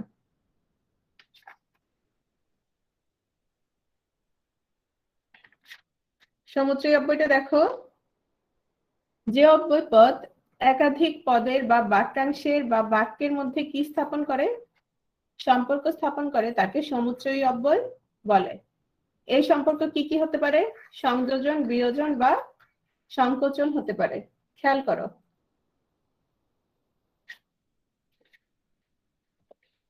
সংযোজক অব্যয়। তাহলে আমরা সমুচ্চয়ী অব্যয়টা পড়ছি এখন। সমুচ্চয়ী অব্যয়ের মধ্যে আমরা আবার কি পেয়েছি? সংযোজক, বিয়োজক, সংকোচক। এই তিনটা শব্দ তোমরা একটু খেয়াল করতে হবে। সংযোজক, বিয়োজক, সংকোচক। আচ্ছা শোনো, সংযোজক মানে কি? সংযোগ মানে কি ঘটাবে বলতো? সংযোজক যোগ করবে, মনোযোগ দাও, যোগ করবে। বিয়োজক কি করবে? বিয়োজক কি করবে? বিয়োগ করবে। সংকোচক মানে কি? সংকোচক মানে তোমার আরো ছোট করে দিবে। হ্যাঁ, যেমন ধরো কিরকম, ছেলের এটা না 99%ই ভালো, কিন্তু ছেলে কই যায়? কিন্তু ছেলে কই যায়? নাইট ক্লাবে যায়। হ্যাঁ, ওই যে একটা ইয়ে ছিল, অ্যাড ছিল, এটা আমার কথা না। হ্যাঁ, ছেলে নাইট ক্লাবে যায়। তাহলে দেখো, এই যে আমি বললাম কিন্তু ছেলে নাইট ক্লাবে যায়, এটা 99% কি করে দিল, কোথায় নামাই দিল বলো তো? এখন মেয়ের বাপ মেয়েরে বিয়ে দিল, হ্যাঁ, প্রতি রাতে বলে নাইট ক্লাবে চলে গেল, ছেলে এখন 99% ভালোই কোনো লাভ হবে? বুঝছো বিষয়টা?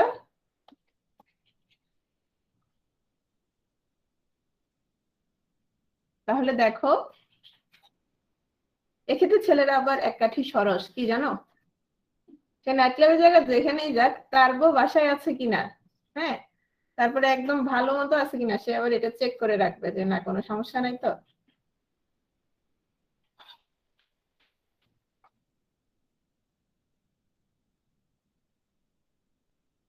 পারলে পড়ালেখা বন্ধ করে তার মানে ঘরে বসে রাখবে না, খবরদার কারো দিকে তাকাবা না, মেসেঞ্জার ব্যবহার করার দরকার নাই, হোয়াটসঅ্যাপ ব্যবহার করার কি দরকার নাই, কিন্তু সে কই থাকবে?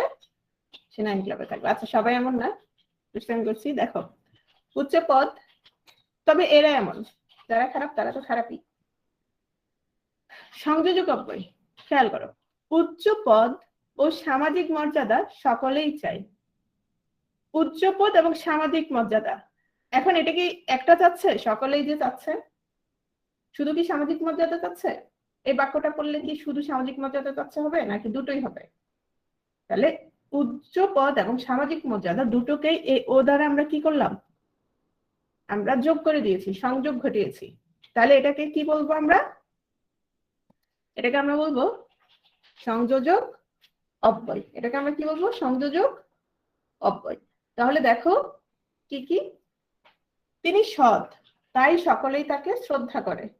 যে তিনি সৎ সকলেই তাকে শ্রদ্ধা করে, এ দুটোর সাথে তাই দিয়ে আমরা কি করেছি? আমরা সংযোগ ঘটিয়েছি। এগুলো হচ্ছে তোমার সংযোজক অব্যয়। তাহলে কি কি দেখো, তোমার ও, আর, তাই, অধিকন্তু, সুতরাং, এগুলো হচ্ছে তোমার সংযোজক অব্যয়। নেক্সট আসো বিয়োজক অব্যয়। আবুল কিংবা আব্দুল এই কাজ করেছে, ধরো চুরি করছে, হ্যাঁ, বা কোনো একটা খারাপ কাজ করছে, তাহলে কি দুজনই করেছে, আবুল বা আব্দুল? খেয়াল করো, দুজনই করেছে কিনা? দুইজন করে নাই। দুজনের একজনকে এই কিংবা শব্দটা কি করছে? কিংবা শব্দটা কি করছে? বিয়োগ করে দিচ্ছে না যে কোনো একজনকে? হ্যাঁ, যে কোনো একজনকে বাদ দিয়ে দিচ্ছে। দুজন কিন্তু করে নাই। তাহলে আমরা বিয়োজক অব্যয় কি? এদের যে কোনো একজন করছে। তাহলে আমরা কিভাবে মনে রাখবো? সম্পর্কটি কি হবে? বিয়োগাত্মক, মানে একজন করলে আরেকজন করে নাই। কিরকম দেখো, মন্ত্রের সাধন কিংবা শরীর পাতন। হয় তোমার মন্ত্রের সাধন করতে হবে, না হলে তোমার শরীরের অবস্থা কি হয়ে যাবে? ডাইল হয়ে যাবে, খারাপ হয়ে যাবে। আমার কথাটা বুঝছো? তাহলে এখানে কিংবাটা কি করছে? যে কোনো একটা মিল করছে, হয় তোমার মন্ত্রের সাধন করতে হবে, আর না হলে তোমার কি হবে? শরীর পাতক, যে কোনো একটাকে তোমার বাদ দিয়ে দিচ্ছে। তাহলে দেখো তো, কিংবা, বা, অথবা, নতুবা, না হয়, নয়তো, এগুলো কি? এগুলো হচ্ছে বিয়োজক অব্যয়। যেমন আমি বললাম লাল বা নীল, এক রঙের জামা হলেই চলবে, লাল বা নীল, এক রঙের জামা হলেই চলবে। কি করছে তাহলে? আমার লাল নীল দুটোই লাগবে নাকি যে কোনো একটা? যে কোনো একটা। তাহলে সংযোজক বিয়োজক এই দুটোর পার্থক্য বুঝছো কিনা আমাকে বলো। তোমরা অব্যয় মনে রাখার দরকার নাই, কিন্তু বাক্যটার ক্ষেত্রে তুমি যদি অব্যয়টার ব্যবহারটা শিখে যাও তাহলে তুমি নিজে বুঝে যাবে না যে এটা সংযোজক না বিয়োজক। আমার কথা বুঝছো? ধরো তুমি কিংবা, এবং, নতুবা, সুতরাং এগুলো কিছু মনে রাখলা না, তুমি বাক্যটা দেখলা, দেখার পর তুমি বুঝবা না যে এটা সংযোজক না বিয়োজক। একইভাবে আমাদের দেখো তো সংকোচক। তিনি শিক্ষিত, মানে তার আমি কি করলাম? বড় করলাম, 100% দিয়ে দিলাম, কিন্তু অসৎ।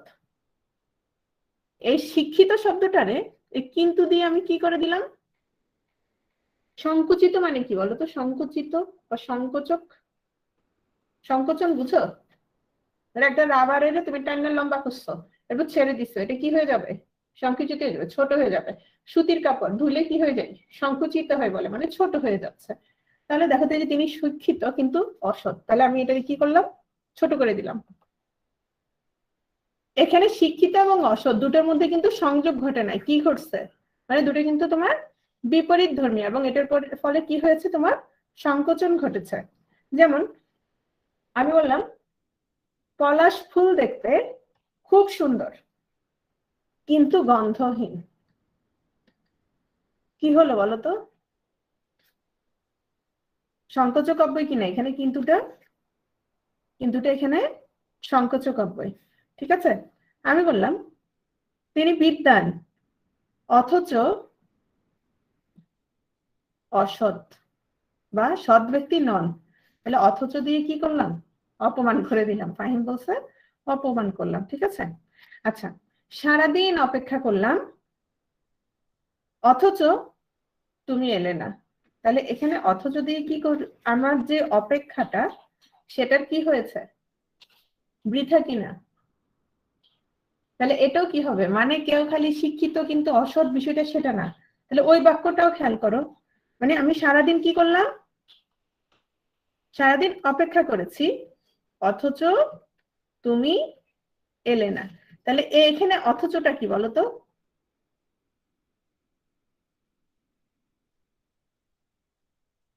এখানে অর্থটা সংকোচন ঘটেছে না? এই যে সারাদিনের অপেক্ষাটার কি করেছে? অবমূল্যায়ন হলো না? বুঝছো বিষয়টা? তাহলে এখানে অথচ কি হিসেবে ব্যবহৃত হয়েছে? সংকোচক অব্যয়। নেক্সট আসো, অনন্যই অব্যয়। অনন্যই অব্যয় খেয়াল করো। আচ্ছা, আমরা কি কি পড়েছি? একটা মাত্র অব্যয় পড়েছি এতক্ষণে, কোনটা পড়েছি সেটা বলো তো? আমরা 4টা অব্যয় ছিল। কি কি? সমুচ্চয়ী, অনন্যই, অনুসর্গ, অনুকার। সমুচ্চয়ী, অনন্যই, অনুসর্গ, অনুকার। সমুচ্চয়ীর ভিতরে আবার কয়টা করলাম? সমুচ্চয়ের মধ্যে আবার 3টা করেছি। কি কি? সংযোজক, বিয়োজক, সংকোচক। তাহলে মাত্র সমুচ্চয় গেল, আরো 3টা বাকি আছে। কেউ কি মাথা ঘুরে টুরে পড়ে গেছো? এরকম আছো?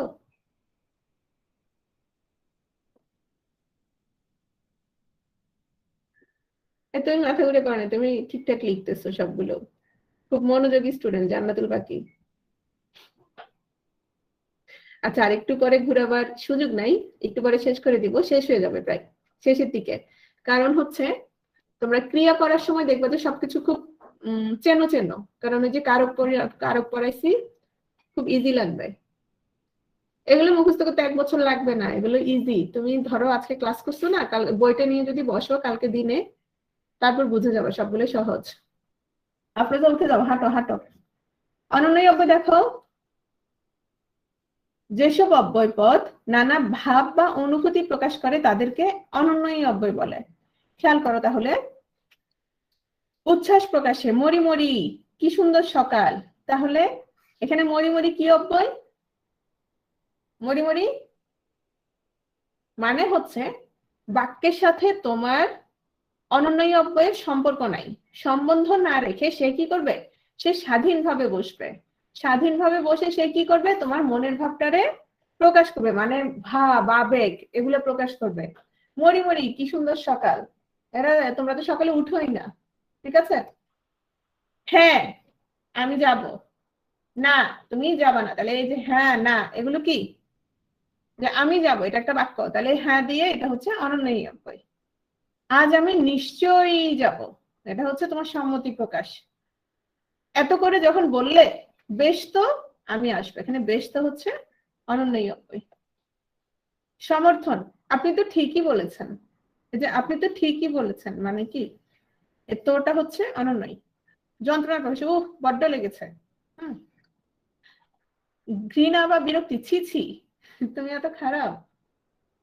সম্বোধন প্রকাশে, ওগো তোরা যাস না ঘরের বাহিরে। সম্ভাবনা, সংশয় সংকল্প সদা টলে পাছে লোকে কিছু বলে, এগুলো হচ্ছে অনন্যই অব্যয়। তাহলে অনন্যই অব্যয়ের বৈশিষ্ট্য কি, বৈশিষ্ট্যটা হচ্ছে সে বাক্যের সামনে বসবে, মানে সামনে পেছনে না, মোট কথা হচ্ছে সে স্বাধীনভাবে তার আবেগটা কি করবে, প্রকাশ করবে, ঠিক আছে। যেমন ধরো কি আপদ, লোকটা পিছু ছাড়ছে না, তাহলে এগুলো কি বলতো, কি আপদ। আহারে ওগো শুনছো, শুনে আমাদের মন খারাপ হয়ে গেছে।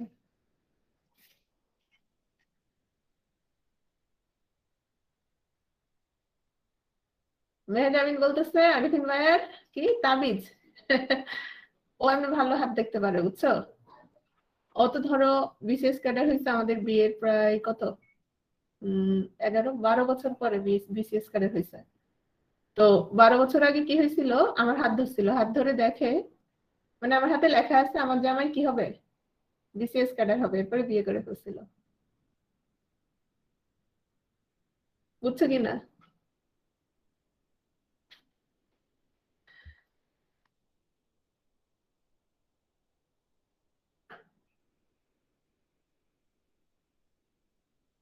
শোনো,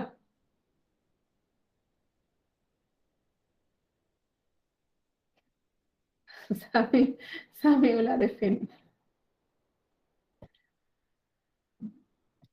স্যার এমনি এমনি হাত দেখে না, স্যার হাত দেখার জন্য টাকা নাই, দেখো তার টাকা ছাড়া কোনো কাজ করবে না বুঝছো। শোনো, অনুসর্গ অব্যয় খেয়াল করো, উপসর্গ অনুসর্গ, অনুসর্গ চেনো কিনা। অনুসর্গ হচ্ছে দেখো যে সকল অব্যয় শব্দ বিশেষ্য বা সর্বনাম পদের বিভক্তির মতো কাজ করে, কিসের মতো, বিভক্তির কাজ করে, মোট কথা যেটা তোমার অনুসর্গের মতোই ব্যবহার হয়, সেটাই তোমার হচ্ছে কি, সেটাই হচ্ছে তোমার অনুসর্গ অব্যয়। আচ্ছা দেখো তো, এই যে ওকে দিয়ে এ কাজ হবে না, এখানে দিয়েটা কি,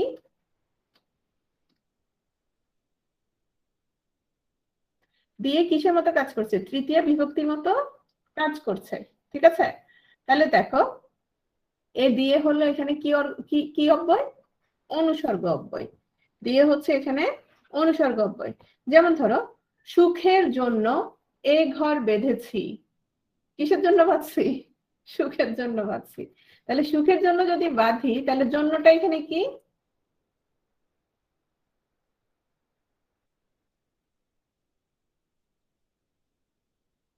জন্য হচ্ছে এখানে অনুসর্গ অব্যয়, ঠিক আছে। নেক্সট আসো, পাগলের মতো কি বলছো, মতটা কি হবে, মত হচ্ছে এখানে অনুসর্গ অব্যয়। এটা উদাহরণ, এটা আসে অনুকার বা ধনাত্মক অব্যয়, চলে আসছি, আসে যে নিচের কোনটি ধনাত্মক অব্যয়। তাহলে দেখো বিভিন্ন শব্দ বা প্রাণীর ডাককে অনুকরণ করে যেসব অব্যয়পদ তৈরি করা হয়েছে তাদেরকে অনুকরণ বা ধনাত্মক অব্যয় বলে। খেয়াল করো, আমরা কি বলি, আমরা বলি কি যে ঝমঝম করে বৃষ্টি পড়ছে, বৃষ্টি কি পড়ার সময় সাউন্ড করে ঝম ঝম ঝম, এরকম কি কোনো সাউন্ড করে, বলে টিপ টিপ করে বৃষ্টি পড়ছে, বৃষ্টি কি সাউন্ড করে টিপ টিপ টিপ। তারপর শন শন বায়ু বইছে, শন শন শন এরকম বলে, বলে না। এটা কারা তৈরি করেছে, এই যে বিভিন্ন শব্দ বা প্রাণীর ডাক আমরা মানুষটা কি তৈরি করে নিয়েছি, এই শব্দগুলো হচ্ছে তোমার অনুকার বা ধনাত্মক অব্যয়। কিরকম, বজ্রের ধ্বনি কর, তুমুল বৃষ্টির শব্দ ঝমঝম, স্রোতের ধ্বনি কল কল, বাতাসের শব্দ শনশন, তাহলে শনশন বাতাস বইছে, কল কল কি পানি নামছে, তাহলে এগুলো হচ্ছে তোমার অনুকার বা ধন্যাত্মক। রুম ঝুম গড় গড় চিহি চিহি কুহু কুহু টুংটাং, চুরির শব্দ টুংটাং, তাহলে এগুলো হচ্ছে তোমার ধন্যাত্মক অব্যয়। তাহলে আমরা অব্যয়, আচ্ছা এখন আর না টানি, ক্রিয়াটা শেষ করে দিই, ক্রিয়াটা খুব ইম্পর্টেন্ট, পরে সামারি করে দিচ্ছি, ঠিক আছে? এই ঘুমাইও না, যারা ঘুম গেছো উঠে যাও, ক্রিয়াটা খেয়াল করো।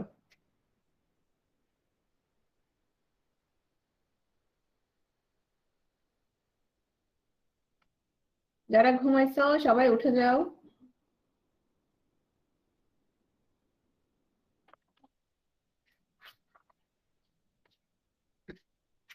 ক্রিয়াপদ দেখো,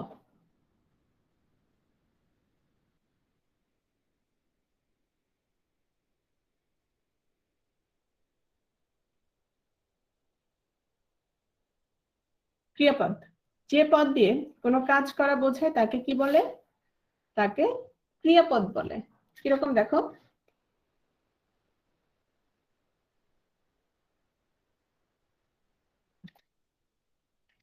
ক্রিয়ামূল বা ধাতুর সঙ্গে পুরুষ বা কাল অনুযায়ী ক্রিয়া বিভক্তি যুক্ত হয়ে ক্রিয়াপদ গঠিত হয়। আচ্ছা, ক্রিয়ামূল বা ধাতু চিনো কিনা? পর, পর একটা কি?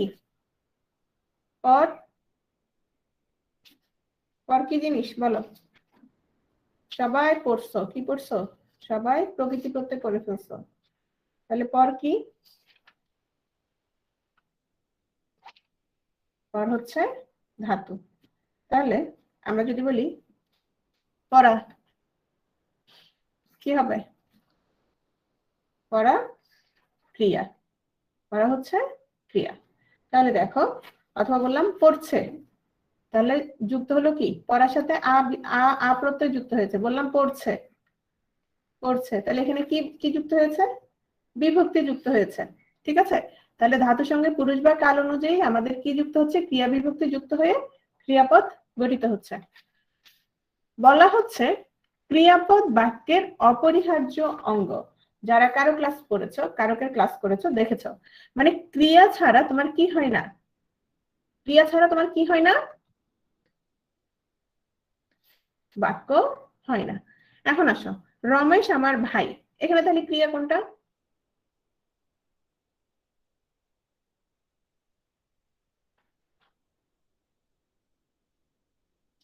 এখানেও ক্রিয়া আছে মেহজাবিন, এখানে ক্রিয়া আছে, তবে সেটা কি? সেটা উজ্জ আছে। এখানে হচ্ছে আমার ভাই হন, রমেশ ইজ মাই কি? Is my brother. তাহলে এখানে বলো তো ক্রিয়া কোনটা? ইজ। তাহলে ক্রিয়াটা আছে কিনা? আছে, কিন্তু সেক্ষেত্রে কি আছে?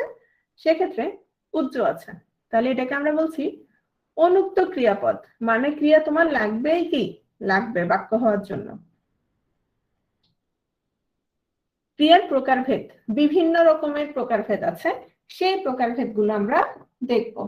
কি কি দেখো, সমাপিকা ক্রিয়া, অসমাপিকা ক্রিয়া, এগুলো তোমরা সবাই ভার্ব যখন পড়ছো ইংলিশে সবাই পড়ে ফেলছো, ঠিক আছে? দেখো, সমাপিকা ক্রিয়া কি? বাবু ঘুমাচ্ছে, এটা তোমাদেরকে উৎসর্গ করছে এই ছবিটা। তোমরা এখন সবাই ক্লাস করতে করতে এভাবে ঘুমাই যাইতেছো, কিছুদিন পরে কি যারা আব্বা আম্মা হয়ে যাবা, সবাই ঘুম নিদ্রা সব শেষ, কারণ বাচ্চারা এভাবে ঘুমাবে।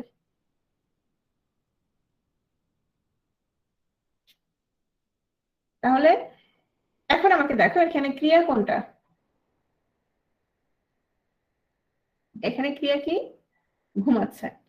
তাহলে আমাদের এই বাক্যটার মাধ্যমে, যে ঘুমাচ্ছে মাধ্যমে, এই বাক্যটার মনোভাব পুরো প্রকাশিত হয়েছে কিনা? হয়েছে কিনা? হয়েছে, শেষ। তাহলে এটা হচ্ছে সমাপিকা, সমাপিকা মানে শেষ, বা ঝামেলা আর নাই। তাহলে এটা হচ্ছে সমাপিকা ক্রিয়া। অসমাপিকা ক্রিয়া দেখো, সে বিয়ে করে কি? বিয়ে করে, করে কিন্তু এখানে কি বলতো? করাটা কাজ কিনা, ক্রিয়া কিনা? হ্যাঁ, বিয়ে করে কি? বিয়ে করে পস্তাবে। মানে আমি নাসিরের কথা বলি নাই, যে কারো কথা বলছি। সবাই মনে করে বিয়ে করে কি পস্তায়। তো দেখো দিল্লি কা লাড্ডু। তাহলে একটা জিনিস খেয়াল করো, সাধারণত সমাপিকা ক্রিয়ার শেষে ইয়া, ইলে, ইতে, এ, লে, তে এগুলো হচ্ছে তোমার ব্যবহৃত হয়। কিরকম একটু খেয়াল করো। এই যে বললাম, যেমন ধরো ইয়া, বললাম সে কি বিয়ে করিয়া, তাহলে ইয়া। বললাম করিলে, সে করিলে, করিলে কি, করিলে ক্যাডার হবে,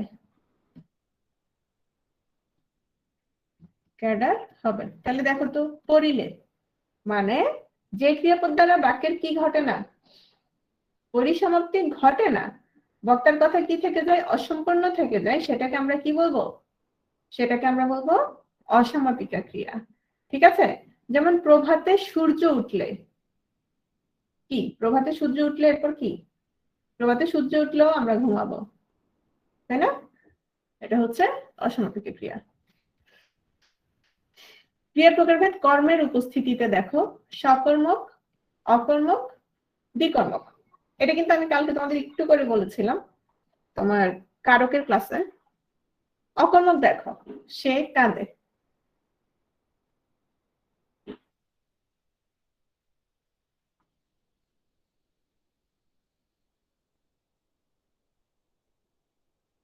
আচ্ছা দেখো তো সে কি কাঁদে, এরকম কিছু কি আছে এখানে? ক্রিয়া কোনটা আগে সেটা বলো। অকর্মক ক্রিয়া, এখানে ক্রিয়া কোনটা? ক্রিয়া হচ্ছে কাঁদে। এখন আসো, সে কি কাঁদে এরকম কিছু কি আছে, মানে কর্ম অবজেক্ট আছে কিনা, অবজেক্ট আছে কিনা, অবজেক্ট নাই। তাহলে অবজেক্ট যেহেতু নাই, কর্ম যেহেতু নাই, তাহলে এই ক্রিয়াটাকে আমরা কি বলবো, এই ক্রিয়াটাকে আমরা কি বলবো? আমি ক্রিয়া পড়াচ্ছি, তোমরা ওদিকে তাকাও না। এই ক্রিয়াটাকে আমরা বলবো অকর্মক ক্রিয়া। সে ফুল দিয়েছে, কি দিয়েছে, ফুল দিয়েছে। তাহলে এখানে ক্রিয়া কোনটা, দিয়েছে ক্রিয়া। তাহলে কি দিয়েছে, ফুল দিয়েছে, মানে এখানে কর্ম বা অবজেক্ট আছে কিনা, কর্ম বা অবজেক্ট যেহেতু আছে, তাহলে এই ক্রিয়াটা কি ক্রিয়া, সকর্মক ক্রিয়া। ঠিক আছে। এখন আসো দ্বিকর্মক ক্রিয়া। বাবা পরীকে বাইক কিনে দিয়েছে। দেখো তো কি দিয়েছে, কাকে দিয়েছে, দুটো পাই কিনা। কাকে দিয়েছে, পরীকে দিয়েছে।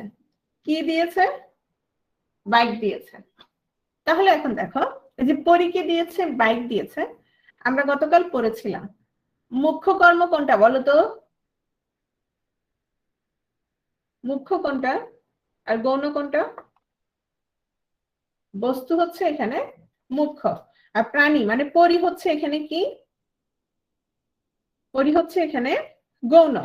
এখন আসো, তুমি দ্বিকর্ম ক্রিয়া কখন বলবা, তোমার সেখানে একটা গৌণ আরেকটা কি থাকতে হবে, আরেকটা মুখ্য থাকতে হবে। এখন যদি আমি বলি যে বাবা পরি এবং আহমেদকে দিয়েছে, পরি এবং আহমেদকে দিয়েছে, শুধু বাক্যটা এটা, কি দিয়েছে কিছু বললাম না, তাহলে দুটোই কি হবে, কাকে দিয়েছে কিন্তু আমরা দুইজনকে পাচ্ছি, কিন্তু এটা কি হবে না, এটা সকর্মক হবে কিন্তু কি হবে না, সকর্মক হবে কিন্তু কি হবে না, দ্বিকর্মক হবে না। বুঝছো বিষয়টা? সকর্মক হবে কিন্তু দ্বিকর্মক হবে না। দ্বিকর্মক হওয়ার জন্য আমাদের কি লাগবে, একটা মুখ্য লাগবে, আরেকটা কি লাগবে, গৌণ কর্ম লাগবে। বুঝছো বিষয়টা? বস্তুবাচক লাগবে, আবার ব্যক্তিবাচকও লাগবে। ঠিক আছে।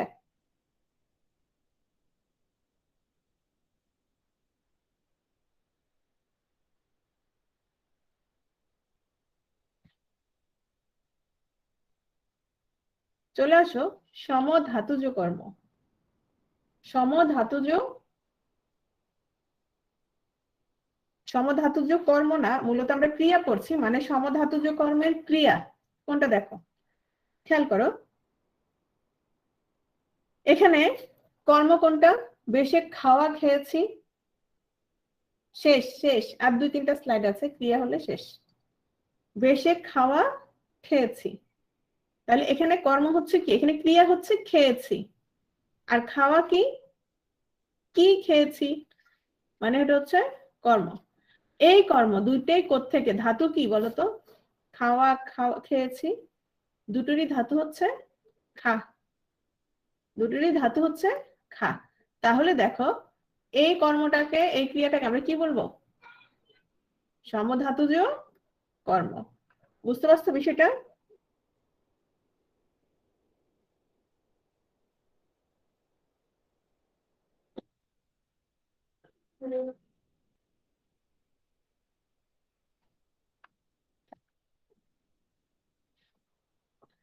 এখন আসো, নিলয় তুমি গতকাল ক্লাসে ছিলে না, কারকের ক্লাসে? আচ্ছা খেয়াল করো তাহলে, বললাম বেশ এক হাসা হেসেছি, বা চমৎকার এক ঘুম ঘুম ঘুমিয়েছি, ঘুমিয়েছি, চমৎকার। খেয়াল করো, কেউ উত্তর করবে না, নিলয় বলো এখানে ক্রিয়া কোনটা, নিলয়? ঘুমিয়েছি ক্রিয়া, কর্ম কোনটা?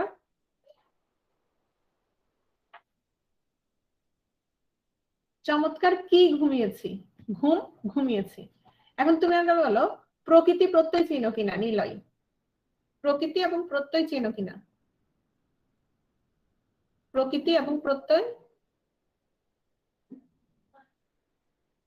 নিলয় আগে সেটা বলো, প্রকৃতি প্রত্যয় চিহ্ন কিনা। আচ্ছা তাহলে তুমি প্রকৃতি প্রত্যয় না চিনলে কেমন হবে, তাহলে তো আমি আজকে বুঝাতে পারবো না। আচ্ছা তারপরে বলি, এই যে ঘুম এবং ঘুমিয়েছি, তুমি ঘুমাবো, ঘুমানো, ঘুমানো যেটাই বলো, বা ঘুমাচ্ছে যেটাই বলো না কেন, এই শব্দটা কোত্থেকে আসছে, প্রকৃতি, মানে তার মূল হচ্ছে ঘুম। এই ঘুম থেকে ঘুমা, ঘুমানো, ঘুমিয়েছি, ঘুমাবে, অনেক কিছুই হতে পারে, কিন্তু মূল জিনিসটা কি, মূল জিনিসটা হচ্ছে ঘুম। ঘুম হচ্ছে এটা প্রকৃতি। হ্যাঁ, তাহলে দেখো ক্রিয়ারও যে প্রকৃতি, কর্মেরও কি একই প্রকৃতি। একই প্রকৃতি, আমরা ক্রিয়ার যদি প্রকৃতি হয় সেক্ষেত্রে আমরা সেটাকে বলি ধাতু।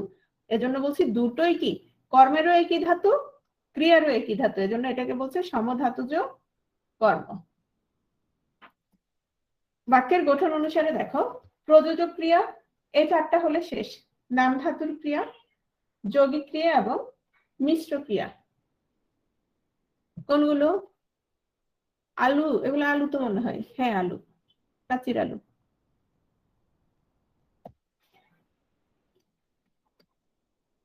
বাক্যের গঠন অনুসারে খেয়াল করো, প্রযোজক ক্রিয়া, নাম ধাতুর ক্রিয়া, যৌগিক ক্রিয়া, মিশ্র ক্রিয়া। খেয়াল করো, প্রযোজক ক্রিয়া, আগে আমাকে বলো, আমরা গতকাল প্রযোজক কর্তা পড়ছি না, কারকে প্রযোজক কর্তা প্রযোজ্য কর্তা পড়েছি। তো প্রযোজক কর্তা যেই কাজটা তোমার করে সেটাই কি হবে, সেটাই কি হবে, প্রযোজক ক্রিয়া হবে, সেটাই কি হবে, প্রযোজক ক্রিয়া। মা শিশুকে চাঁদ দেখাচ্ছেন, মা শিশুকে কি দেখাচ্ছে, চাঁদ দেখাচ্ছে। তো তোমরা তো শিশু নয়, তোমাদেরকে বউ দেখাবে আর কি, চাঁদ দেখাচ্ছে। আচ্ছা, দেখানোর কাজটা কে করছে, দেখানোর কাজটা কে করছে, মা করছে। দেখছে কে, দেখছে কে, শিশু দেখছে। তার মানে মাও কাজ করছে, শিশুও কাজ করছে। কিন্তু এই যে দেখাচ্ছেন, এই দেখাচ্ছেনটা মূলত কে, মা না শিশু, মা না শিশু, মা দেখাচ্ছেন। মা এখানে কি কর্তা, মা এখানে হচ্ছে প্রযোজক কর্তা। যাদের কারকের ক্লাসটা ক্লিয়ার না তাদের এটা আবার ঝামেলা হয়ে যাবে। মা এখানে প্রযোজক কর্তা, তো মা যদি এখানে প্রযোজক কর্তা হয়, এই ক্রিয়াটা তাহলে কি ক্রিয়া হবে, দেখাচ্ছেনটা, দেখাচ্ছেনটা কি ক্রিয়া হবে, প্রযোজক ক্রিয়া হবে। আমার কথা বুঝছো? প্রযোজক ক্রিয়া হবে। তাহলে আসো, মা ছেলেকে বউ দেখাচ্ছেন। তাহলে যে মা ছেলেকে বউ দেখাচ্ছেন, তাহলে এই দেখাচ্ছেনটা কি ক্রিয়া? প্রযোজক ক্রিয়া। Very good. তাহলে দেখো, শিক্ষক ছাত্রকে অঙ্ক পড়াচ্ছেন, এখানে কোনটা প্রযোজক ক্রিয়া? পড়াচ্ছেন। সাপুরে সাপ খেলা দেখাই, কোনটা প্রযোজক ক্রিয়া? দেখাই। বুঝছো প্রযোজক ক্রিয়াটা? মূলত প্রযোজক কর্তার যে কাজটা, ওইটাই প্রযোজক ক্রিয়া। শেষ। নাম ধাতু বা নাম ধাতুর ক্রিয়া খেয়াল করো। নাম ধাতুর ক্রিয়াটা দেখো, ধরো বিশেষ্য বিশেষণ ধনাত্মক অব্যয়ের পরে যদি তোমার কি প্রত্যয় যুক্ত হবে? কি প্রত্যয় যুক্ত হবে? প্রত্যয় যুক্ত হবে। এটা 43 তে আসছিল, বেতা, তাই না? হ্যাঁ, প্রত্যয় যুক্ত হয়ে যেসব ধাতু গঠিত হয় তাদেরকে আমরা কি বলবো? নাম ধাতু বলবো। আর নাম ধাতুর সঙ্গে তোমার যে ক্রিয়া বিভক্তি যুক্ত হয়ে ক্রিয়াপদ গঠন করবে সেগুলোকে আমরা কি বলবো? নাম ধাতুর ক্রিয়া। তো ক্রিয়া আসে নাই, আসছিল কোনটা? নাম ধাতু আসছে। খেয়াল করো। তাহলে বিশেষ্য বেদ। বেদ কিসের নাম? বেদ কি বিশেষ্য না নাকি? বলো, বেদ বিশেষ্য কিনা সেটা বলো। বেদ একটা কোন একটা কিছুর নাম, তাই না? যেটা দিয়ে মারে। তাহলে বেদ হচ্ছে বিশেষ্য। বিশেষ্যের সাথে কি যুক্ত হচ্ছে? ক্রিয়া বিভক্তি যুক্ত হয়ে যেসব ক্রিয়াপদ গঠন করে। তাহলে দেখো, যুক্ত হচ্ছে। যুক্ত হয়ে কি হলো? বেতা। হ্যাঁ, তাহলে ক্রিয়াপদ কি? বেতানো, বেতাচ্ছেন, বেতিয়ে। বলে না বেতিয়ে লাল করে দিব, বা তিনি বেতাচ্ছেন। তাহলে এটা হচ্ছে কি? এটা হচ্ছে তোমার নাম ধাতুর ক্রিয়া। যেমন বাঁকা, বাঁকার সাথে যুক্ত হচ্ছে বাঁকানো, বাঁকাচ্ছেন, বাঁকিয়ে। তাহলে এগুলো হচ্ছে তোমার কি? নাম ধাতুর ক্রিয়া। বাঁকাটা বিশেষণ কিনা সেটা বলো তো? কোনো কিছু একটা বাঁকা, এটা কি বিশেষণ? ধনাত্মক অব্যয় দেখো, কনকন। কনকন কি অব্যয়? কনকন হচ্ছে ধনাত্মক অব্যয়। তাহলে আমি এটা ক্রিয়াপদ কি বানাচ্ছি? কনকনাচ্ছে, কনকনিয়ে। তাহলে যে কনকনাচ্ছে, কনকনিয়ে, এগুলো কি ক্রিয়া? এগুলো হচ্ছে নাম ধাতুর ক্রিয়া। ঠিক আছে? মিশ্র ক্রিয়া দেখো, বিশেষ্য বিশেষণ ধনাত্মক অব্যয়ের সাথে আবারও সেম, আবারও একই। দেখো, বিশেষ্য বিশেষণ এবং ধনাত্মক অব্যয়ের সাথে তোমার নাম ধাতুর ক্ষেত্রে কোনটা যুক্ত হয়েছিল? শুধুমাত্র যুক্ত হয়েছিল। ঠিক আছে? না, ওটা বাঁকাই হবে। মিশ্র ক্রিয়া কোনটা? মিশ্র ক্রিয়াতে হচ্ছে তোমার বিশেষ্য বিশেষণ ধনাত্মকের সাথে কি কি যুক্ত হচ্ছে দেখো। কর, হ, দে, পা, যা, কাট, গা, ছাড়, ধর, মার, এই প্রভৃতি ধাতু যুক্ত হয়ে তোমার কি হচ্ছে? ক্রিয়াপদ গঠন করে কোনো বিশেষ অর্থ প্রকাশ করলে তাকে আমরা কি বলছি? তাকে আমরা বলছি মিশ্র ক্রিয়া। খেয়াল করো, আমরা তাজমহল দর্শন করলাম। আমরা তাজমহল দর্শন কি করলাম? করলাম। তাহলে এখন দেখো তো এখানে কোনটা যুক্ত হয়েছে? কি যুক্ত হয়েছে?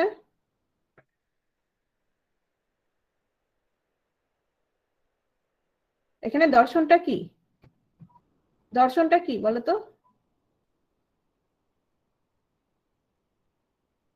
বিষয়টা বুঝো নাই? আমরা এটা বলতে পারতাম না আমরা তাজমহল দেখছি?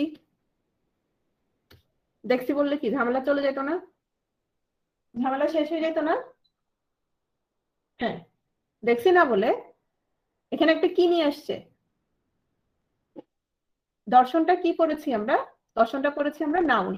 এখন দর্শন যেহেতু আসছে, তাহলে দর্শনের পর আমরা কি আনতে হয়েছে? আমাদের এই করলামটা আনতে হয়েছে। কথাটা বুঝছো? যদি আমি সরাসরি বলতাম আমরা তাজমহল দেখেছি, আর কিছু লাগতো না। এখন সে নিয়ে আসছে কি? দর্শন নিয়ে আসছে। তাহলে দর্শনের সাথে তোমার কি যুক্ত হলো? কর। কর ধাতু যোগে একটা কি তোমার ক্রিয়াপদ তৈরি হলো। এটা হচ্ছে তোমার মিশ্র ক্রিয়া। যেমন দেখো, বিশেষণের পরে তোমাকে দেখে বিশেষ কি হলাম? প্রীত হলাম। এই যে হ, হ দিয়ে ধনাত্মক হবে, মাথা ঝিমঝিম করছে, এই যে করলামের সাথে করছে। যৌগিক ক্রিয়া দেখো, যৌগিক ক্রিয়া হচ্ছে আমরা সমাপিকা আর অসমাপিকা পড়েছি কিনা। সমাপিকা অসমাপিকা মনে আছে? পড়েছি যে, মনে আছে কিনা? মনে যেহেতু আছে এটা খুব সহজ। বললাম ঘটনাটা শুনে রাখো। ঘটনাটা শুনে একটু পর্যন্ত কি? একটু পর্যন্ত কি?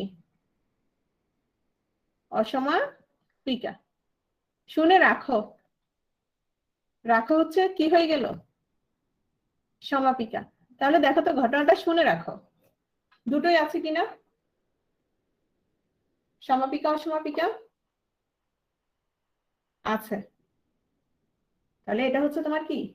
যৌগিক ক্রিয়া। এখানে সমাপিকা অসমাপিকা ক্রিয়া যোগ সমাপিকা ক্রিয়া হয়ে কি হলো? যোগ ক্রিয়া। ছেলেমেয়েরা শুয়ে শুয়ে বাক্যটা শেষে নে, শুয়ে পড়েছে। অসমাপিকা সমাপিকা। সাইরেন বেজে উঠলো, বেজে অসমাপিকা, উঠলো সমাপিকা। এই হচ্ছে আমাদের ক্রিয়া শেষ। তাহলে আমরা যেটা দেখলাম সেটা হচ্ছে পদের ক্ষেত্রে আমাদের প্রশ্নটা কিরকম হতে পারে? কোন পদ? এটা হতে পারে। ভেতর থেকে আসলে তোমার কি হতে পারে? যে কোন সর্বনাম, কোন বিশেষ্য। হ্যাঁ, তবে কোন বিশেষ্য টিশেষ্য এগুলো খুব কম আসে, কারণ বিশেষ্য খুব সহজ, এত সহজ প্রশ্ন আসে না। ঠিক আছে। যৌগিক ক্রিয়ার কোশ্চেন কেমন হবে? ধরো দুই তিনটা বাক্য দিল, দুই তিনটা বাক্য কেমন দিল? ধরো সে হাসছে, হ্যাঁ, তারপর হচ্ছে বাঁশি বাজে,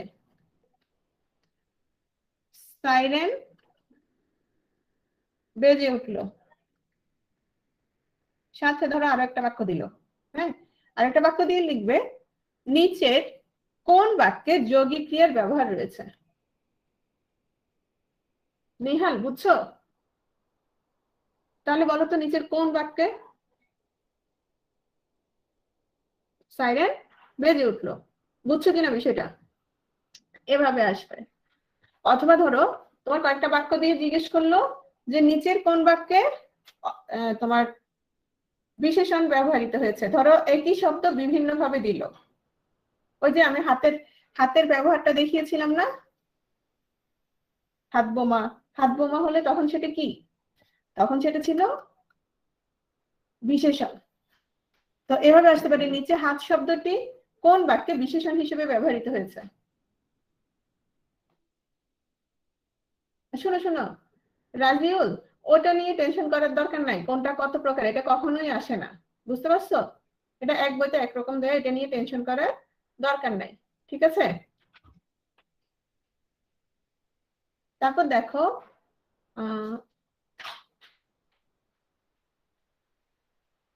আচ্ছা জান্নাতুল বাকি খেয়াল করো।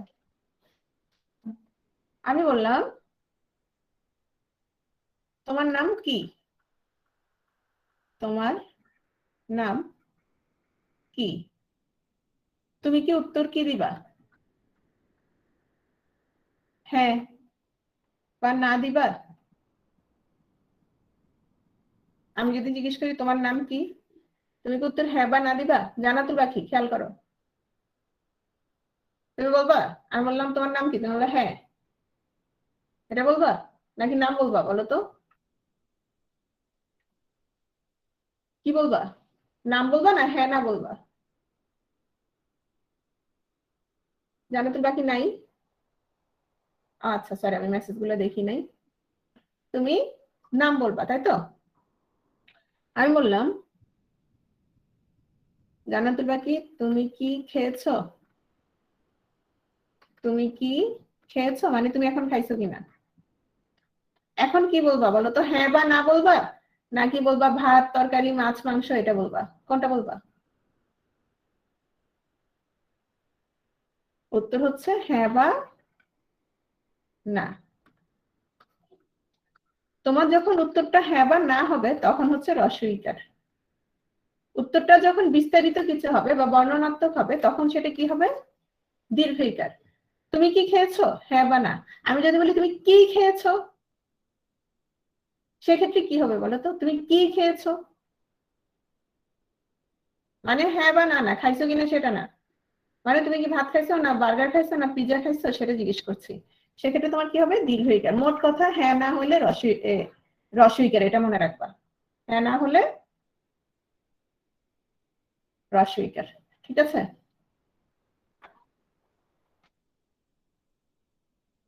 আচ্ছা, নিহাল বলছে সাইলেন্ট বেজে উঠলো, সমাপিকা ক্রিয়া তো হয়। তো আমি তো বলি না যে সমাপিকা ক্রিয়া হয় না, সমাপিকা তো আছে, সাথে আবার কি আছে দেখো তো।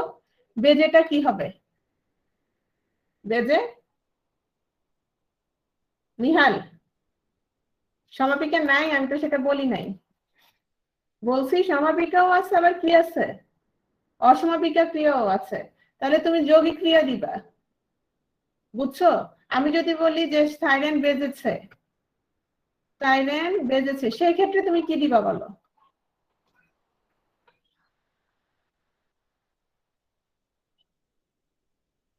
সাইরেন বেজেছে, সেই ক্ষেত্রে সমাপিকা। কিন্তু সাইরেন বেজে উঠলো, এক্ষেত্রে একটা কি রয়ে গেছে সাথে? এক্ষেত্রে একটা অসমাপিকা রয়ে গেছে। এবং সমাপিকা অসমাপিকা দুটোই যেহেতু হয়ে গেছে, এজন্য এটা কি হচ্ছে?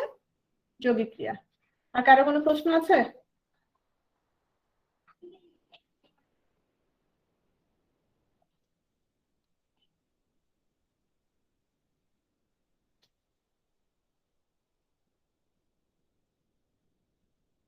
আচ্ছা, নীলুফা কি বলেছে? আচ্ছা, বানানগুলো, আমাদের বানানের ক্লাস আছে তো, তখন ক্লিয়ার করে দিব। আচ্ছা, তোমাকে এখন করে দিচ্ছি আমি।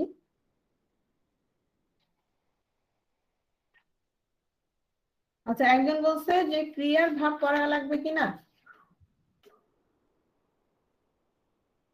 আচ্ছা, ক্রিয়ার ভাবটা একটু পড়াই, তুমি একটু পড়ে নিও, হ্যাঁ।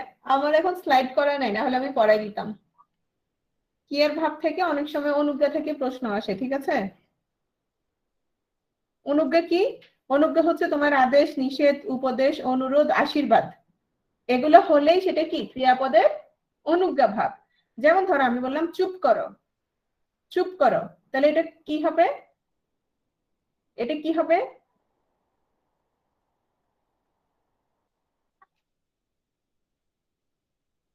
চুপ করো, আমি এটা কি দিচ্ছি?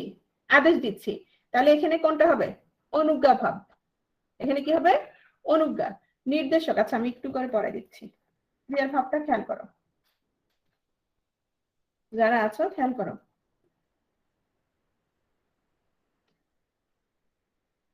ক্রিয়ার ভাব, হ্যাঁ, বললাম নির্দেশক, অনুজ্ঞা, সাপেক্ষ, আকাঙ্ক্ষা। তাহলে নির্দেশক দেখো, নির্দেশক, অনুজ্ঞা, সাপেক্ষ, আকাঙ্ক্ষা। আকাঙ্ক্ষা বানানে কিন্তু ক্ষীয়, ঠিক আছে? নির্দেশক কি? নির্দেশক হচ্ছে তোমার সাধারণ ঘটনা নির্দেশ করবে। সাধারণ ঘটনা কি? আমরা এখন কি করছি? আমরা এখন কি করছি? ক্লাস করছি। এটা কি কোনো আদেশ নিষেধ কোনো কিছু?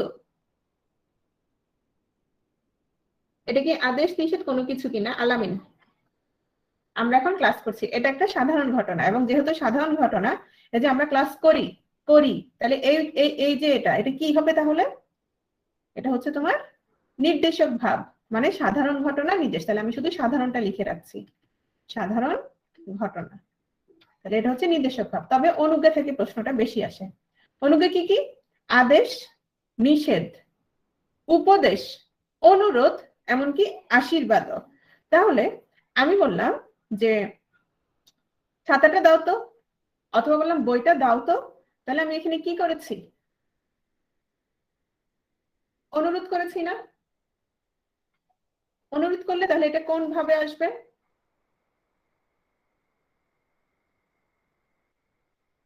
অবশ্যই অনুজ্ঞাতে আসবে। আমি যদি বলি, আমি যদি বলি যে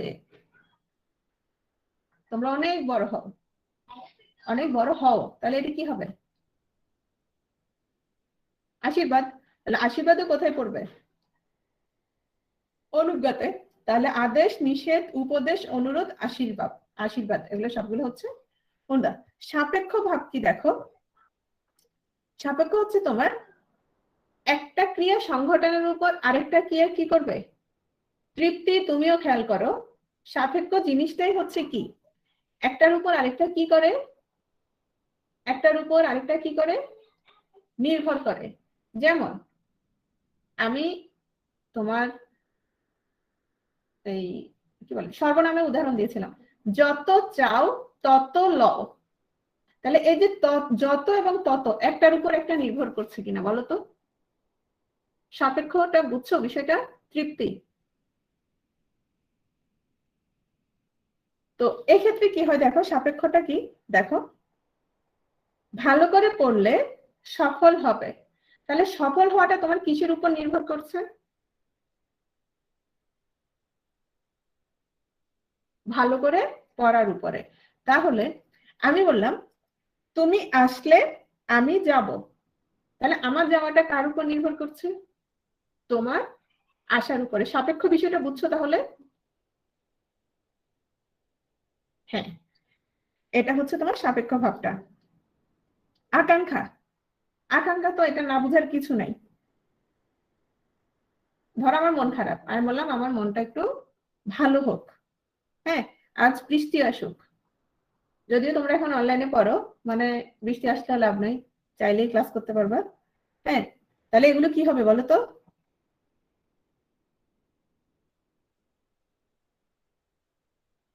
এগুলো হচ্ছে আকাঙ্ক্ষা। এক্ষেত্রে আমি বললাম তার মঙ্গল হোক, এটা কোনটাতে হবে বলো তো, অনুজ্ঞাতে না আকাঙ্ক্ষাতে? তার মঙ্গল হোক, তার মঙ্গল হোক, এটা কোথায় হবে? এটা কি অনুজ্ঞাতে হবে না আকাঙ্ক্ষাতে? না, এটা আকাঙ্ক্ষাতে। আশীর্বাদ আর আকাঙ্ক্ষা ভিন্ন। আশীর্বাদ বললাম, আমি বললাম যে তোমার মঙ্গল হোক। আমার কথাটা বুঝছো? ওটা হচ্ছে আমার চাওয়া, তার মঙ্গল হোক, এটা হচ্ছে আমার চাওয়া, হ্যাঁ, আমার আকাঙ্ক্ষা। কিন্তু আমি তোমার আশীর্বাদ করলাম, মেহেজাবিন তুমি বড় হও, তোমার মঙ্গল হোক। বুঝছো বিষয়টা? তাহলে এটা হচ্ছে ক্রিয়াভাব। ক্রিয়াভাব আর কিছু নাই, এগুলো থেকে তোমার প্রশ্ন আসে। তাহলে তার মঙ্গল হোক, এটা হচ্ছে কি আকাঙ্ক্ষা। এই হলো তোমার টোটাল পদ প্রকরণ পড়ানো হয়ে গেল। তো এখানের মধ্যে আমরা স্লাইড তো লেখাটাই দিতে হবে, তাই না?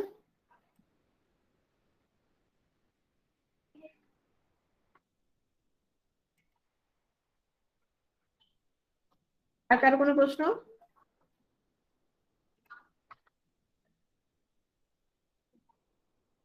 আমার তো সামারি করা লাগবে না, না সামারি করা লাগবে মানে আমরা কি কি পড়লাম?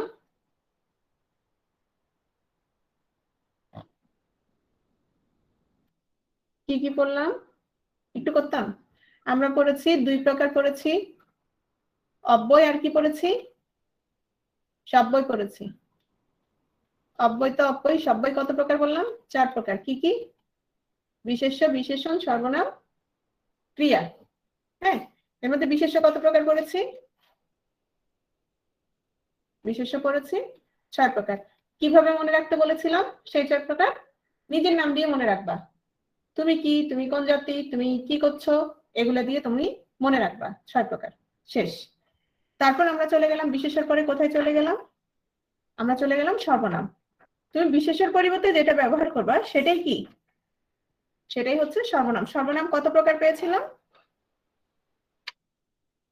সর্বনাম কত প্রকার পেয়েছিলাম? 10 প্রকার পেয়েছিলাম। এবং সেই 10 প্রকার ছিল একদম সহজ। যেমন বলেছিলাম আত্মবাচক একটার উদাহরণ দাও তো। আত্মবাচক স্বয়ং বা নিজ। তারপর বললাম দূরত্ববাচক। দূরত্ববাচক ওই, এই তো মনে আছে সবার। তাহলে এটা পড়েছি সর্বনাম। সর্বনামের মধ্যে আমরা কি পড়েছিলাম? সর্বনামের উত্তম পুরুষ, মধ্যম পুরুষ, তারপর হচ্ছে নাম পুরুষ, শেষ সর্বনাম। তারপর আমরা কি করলাম সর্বনামের পরে? সর্বনামের পরে আচ্ছা আমরা বিশেষণ করলাম। ধরো বিশেষণ আমরা কি পেয়েছি, কত প্রকার পেয়েছি? নাম আর কি ভাব। নাম কত প্রকার বললাম? নাম বিশেষণ কি কি ছিল? নাম বিশেষণ কি কি ছিল? 2 প্রকার ছিল। সেই 2 প্রকার কি কি? কাকে কাকে বিশেষায়িত করবে? সেই 2 প্রকার ছিল তোমার বিশেষ্য, বলো, বিশেষ্য আর সর্বনাম। আর যে তিনটা থাকে সেই তিনটা সহ বাক্যকে বিশেষায়িত করবে কে? ভাব বিশেষণ। এগুলো আমরা করেছি বিশেষণের ক্ষেত্রে। আর বিশেষণের ক্ষেত্রে যেটা করেছিলাম সেটা হচ্ছে অতিশায়ন করেছিলাম। অতিশায়নে শুধু একটা জিনিস মনে রাখবা, তৎসময়ের ক্ষেত্রে দুইয়ের ক্ষেত্রে কি তর, বহুর ক্ষেত্রে তম, আর বাকি সবগুলো কি পড়েছিলাম? বাংলা পড়েছিলাম। আর ইষ্ট প্রত্যয়টা মনে রাখবা বহুর ক্ষেত্রে। ইষ্ট প্রত্যয়টা লঘিষ্ঠ, কনিষ্ঠ, জ্যেষ্ঠ, শ্রেষ্ঠ, ইষ্ট প্রত্যয়টা বাস শেষ। তাহলে এগুলো চলে গেল কি? বিশেষণ। নেক্সট পড়েছি কি? অব্যয়। অব্যয় কি কি পড়েছি বলতো? অব্যয় আমরা পড়েছি মূলত প্রথমে যেটা পড়েছি, বাংলা ভাষায় কত রকমের অব্যয় আছে? বাংলা, তৎসম, বিদেশি। আমরা কোনগুলো পড়েছি? বাংলা পড়েছি আর বিদেশি পড়েছি। বাংলা কি কি? হ্যাঁ না মনে রাখতে বলছি, ও মনে রাখতে বলছি, আর আবার। আর এখানে একটা নাম বলেছিলাম, কি বলেছিলাম মনে আছে? ছড়াটা, সেই ছড়াটা মনে রাখবা। বিদেশি, বাকি সবগুলো হচ্ছে তৎসম। এরপর কি পড়েছি আমরা? অব্যয়ের ক্ষেত্রে আমরা পড়েছি অব্যয় তোমার সমুচ্চয়ী, 4 প্রকার পড়েছি। সমুচ্চয়ী, অনন্যয়ী, অনুসর্গ, অনুকার। এই সমুচ্চয়ী পড়েছি 3 প্রকার। কি কি?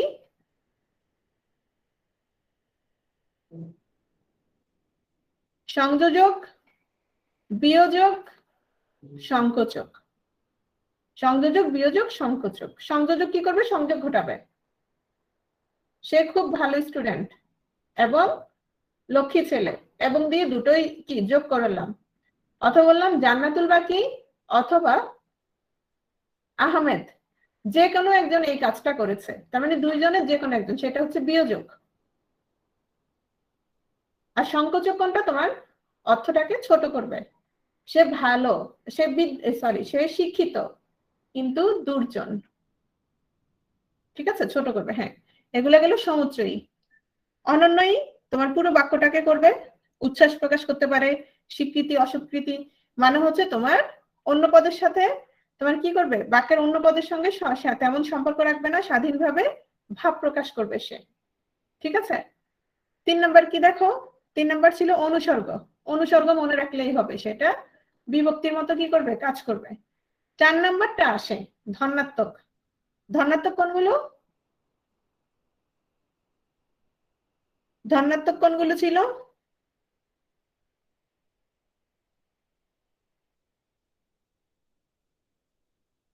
শন শন, কন কন, মানে মানুষ যেগুলো বানাইছে সেগুলো। শেষ। টায়ার্ড হয়ে গেছি। তোমাদের কি অবস্থা? সমাস নিয়ে, কারক নিয়ে ভালো করে বই থেকে দেখে নিবা প্রশ্নগুলো, যেটা বুঝো না মেসেঞ্জার গ্রুপে দিবা, ঠিক আছে। আর আরেকটা কথা, ধরো বেশিরভাগ ক্ষেত্রে আমি ধরো যে প্রশ্নগুলো করার চেষ্টা করি, ধরো ওই রকম প্রশ্নগুলোই আসে মূলত। হ্যাঁ, হিজিবিজি প্রশ্ন নিয়ে মাথা কম ঘামাবা। একদম সব আমার জানতে হবে বিষয়টা তা না। ওই ধরনের প্রশ্ন, যেমন অনেক ধরনের ব্যাস বাক্য আছে, অতগুলো আসেই না। যেমন কানাকানি, ঘুষাঘুষি, লাঠালাঠি, এগুলোর ব্যাস বাক্য জীবনেও আসবে না। আসতে পারে একটা জিনিস, সেটা হচ্ছে কানাকানি কোন সমাস, বুঝছো? কানাকানি কোন সমাজ অথবা লাঠালাঠি কোন সমাজ, এভাবে আসবে। আমার কথাটা বুঝছো কিনা? ঠিক আছে, তাহলে যত তথ্যকে তুমি গুছিয়ে পড়তে পারবা তত তোমার লাভ। তুমি অতিরিক্ত তথ্যের ভারে জর্জরিত হয়ে প্রিলিটা খারাপ করে ফেললা, তোমার কোনো লাভ হবে না। ঠিক আছে, সবাই ভালো থাকো। আল্লাহ হাফেজ।